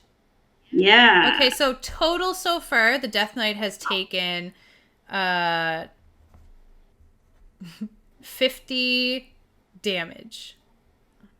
Wow. He has 14 hit points left. Okay. 14? I thought you said he had 16. Oh, 4. I think we've just been victorious. So it's either we are victorious or we've been defeated. So I think we were victorious because we dealt 50 damage. Well, okay. And then It was unclear, but we'll say we were defeated. We were successful. the Death Knight is slain. So that was the whole battle. Okay, let's see. Okay. The Death Knight is slain. You stand there over the undead corpse, twice dead now, catching your breath and taking in all that has happened in the last 2 days. Do you have the stake? Derek Brumont cries. From the red tree.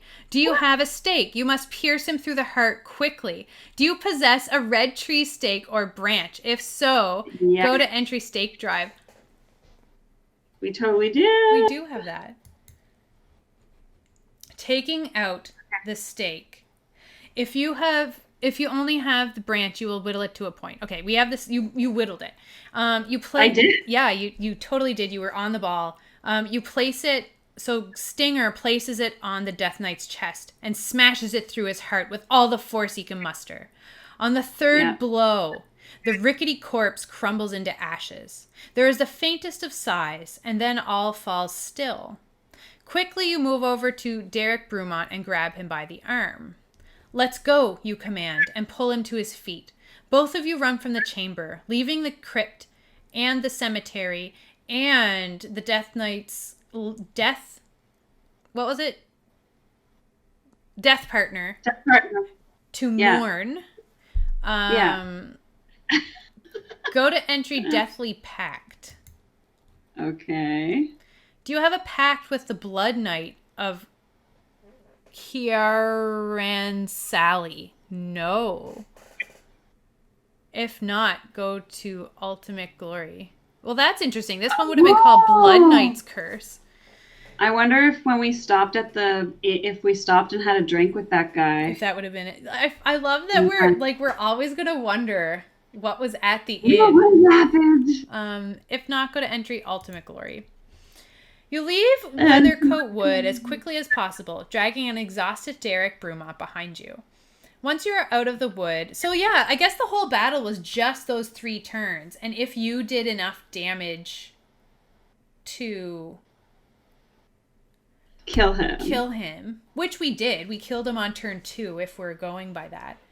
Yeah, but it's still unclear to me how that was supposed to be calculated. So we'll go by it, but I'm still... It wasn't clear enough to me what was supposed to happen. Yeah, I Like, don't think he would have. what I would like to do, Mhm. what I would like to do is go back to that first stat block, and if it still said 28, Yeah, I think that was my mistake. I think I it said always said 28 because my only sticking thing was like, but did it it was get different. more? But Yeah, I think we might have been expecting more from that than it like, was able to give us. Well, and we probably should have doubled. Anyway, whatever. Yeah, we should have gave more to the death partner. Yeah. You leave Weathercoat Wood as quickly as possible, dragging an exhausted Derek Brumont behind you. Once you are out of the wood, wide grassland opens up before you. Accepting the gift of a horse from a farmer, Sunshine 2, you make your way back to Oral Bar. Why does the horse have to die at the beginning if we're just going to be given another horse? I know. I'm like, oh, my heart. That was just gratuitous horse murder. We could have said for no reason. Because we could have just come back out and found Sunshine. Yeah. And Buttercup. Yeah, and like maybe Buttercup is there and like retcon it and say that thing at the beginning was just a weird nightmare and it's actually Sunshine and Buttercup. And they're just there. Okay. You make your way back to Orbar, arriving late that night. When you deliver Derek Brumont to his parents, they are beyond grateful. Lord Brumont invites you to stay at his expense at his house in Loudwater, which you politely decline. However, you do... No. Like, we're good. Just give us the gold. We're good. Yeah, that's all I want. However, you do accept 2,000 gold pieces, which he withdraws from the Oral Bar Bank for you the following day. It seems This lord is pretty well cashed up. And I feel like we definitely wouldn't do this. This is just a joke. But it's like, you meant 2,000 each, right? Seems like Lord is pretty well cashed up. You leave Oral Bar a few days later, bound for Loudwater, your mind turning over all the things that you will spend your money on. Go to entry... So wait, we're even going to Loudwater? Like, that's where we're headed. But we're like, no, I don't want to see you again. It's at his house, and we're going there, but we don't want to stay with you. Just give us the gold and let us, like, go. That is so funny. We are so rude. I guess we don't know proper etiquette. Like, we don't know. True. And maybe we'd be a little bit uncomfortable, like, staying in, like, something we're not paying for kind of thing.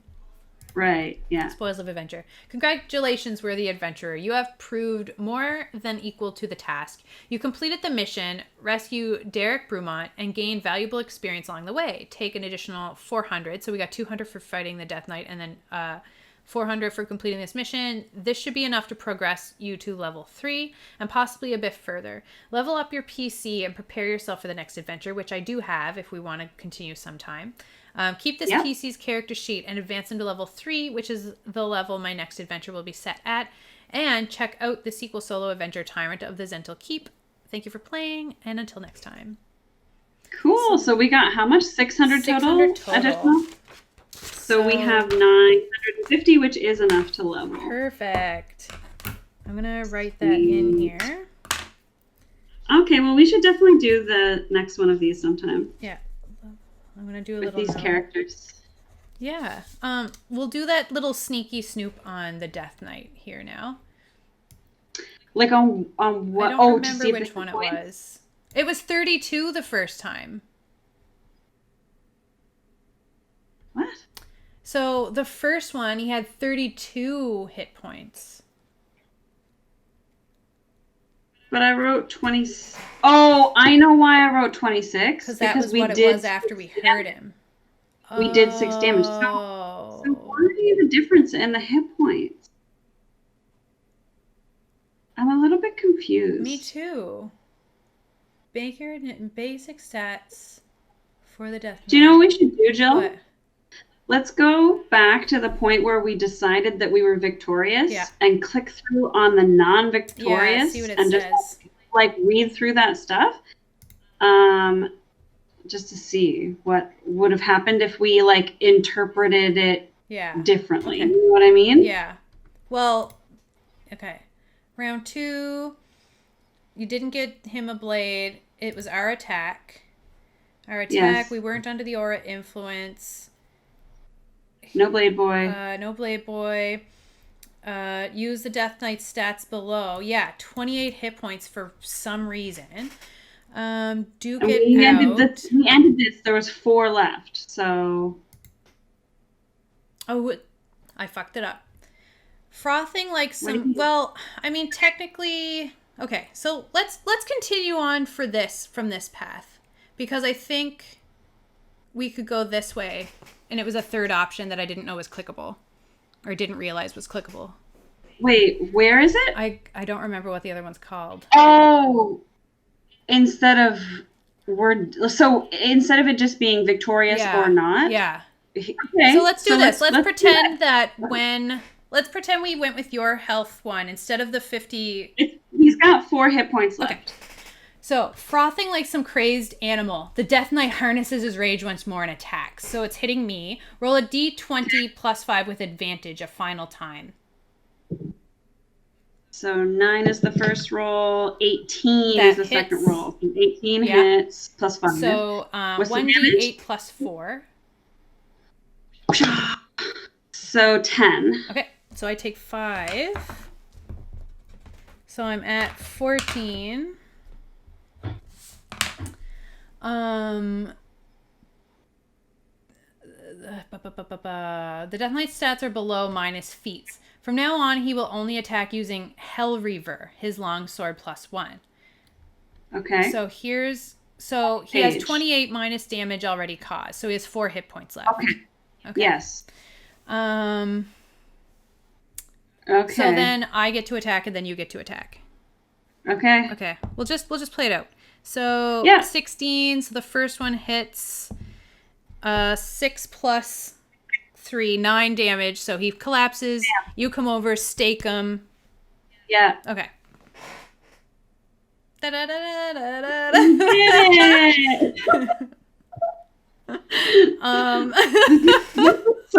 us, by the way, being like, wait, what's going on?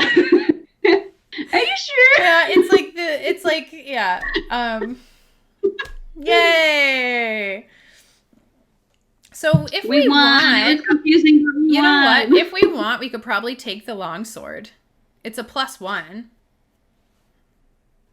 You think? I don't see why not. Is it cursed?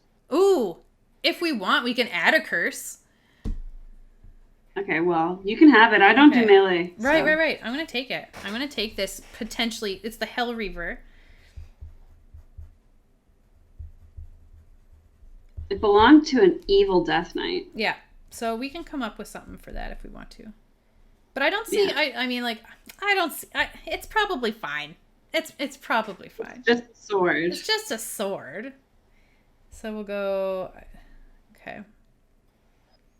That's a 1d8 plus whatever, so 1d8. Cool. Awesome. We did it.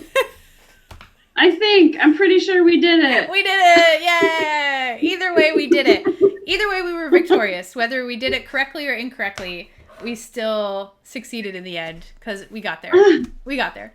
So what did you think? Did you like doing this solo adventure and like bumbling around in someone else's like thing? I definitely had fun. I think I'm interested to keep going and to see how things change and progress with the subsequent modules. Just like, especially this last Death Knight encounter was a little bit confusing with all the different stat blocks. Like, I don't know that was necessary. Like, maybe you just could have given us the stat block and the steps to fight. And like I said, this author does, like, this was the earlier one, and I'm sure that they got tons of feedback on that because in the later, like I did the 4th adventure, and that one does have like I said, like you go to the monster stat block, and in the stat block it has the steps for combat as well. That seems easier. Yeah, I agree. One thing I did enjoy with this though was that since you couldn't read the whole stat block, you kind of didn't know what was coming, and it did add a little bit of extra, like oh my god, like is he gonna power up and like evolve or something? Yeah, So I like that in theory. It just ended up being a little bit confusing. I agree. So the idea is a good idea. Yeah. It's just that it needed some finessing in execution, I I agree. think. I agree. But I really enjoyed this overall. I enjoyed like the balance between level of detail and then like how long it takes to get done. Because this, I mean, I feel like maybe we kind of lucked out a little bit with the way we chose to go. Yeah. And the but we were kind Druidcraft of worried trick. that it was, yeah, we kind of were worried that it was going to take a little bit longer than this, right? The later one that I did took a lot longer with that I played with Nancy. That took way longer. And I think this one could have taken longer. Like, say we just went into those spider webs. Like, who knows? Yeah, we don't know. You know what I mean? That way. So, and, but if we had to fight those bandits, that would have taken a long time. Which one? The bandits. If we had to fight them, that would have taken a long time. Oh, I don't think that we were ever going to fight them. Oh, you don't? Do you think we would have got like captured or something? Well, it was there was no option for fighting. There was an option for putting down our weapon, talking our way out of it. If we were I don't know that we would have understood what they were saying. We would have like been friends with them or whatever. Are you trying to say we missed out on friendship? Only because we weren't rogues. We didn't understand. At least we got those jewels. Yes, we do have those jewels. That's true. Oh, I forgot about those. What else do I have? I have a small rock as well. Oh yeah, I have a piece of a religious idol of some kind. Yeah.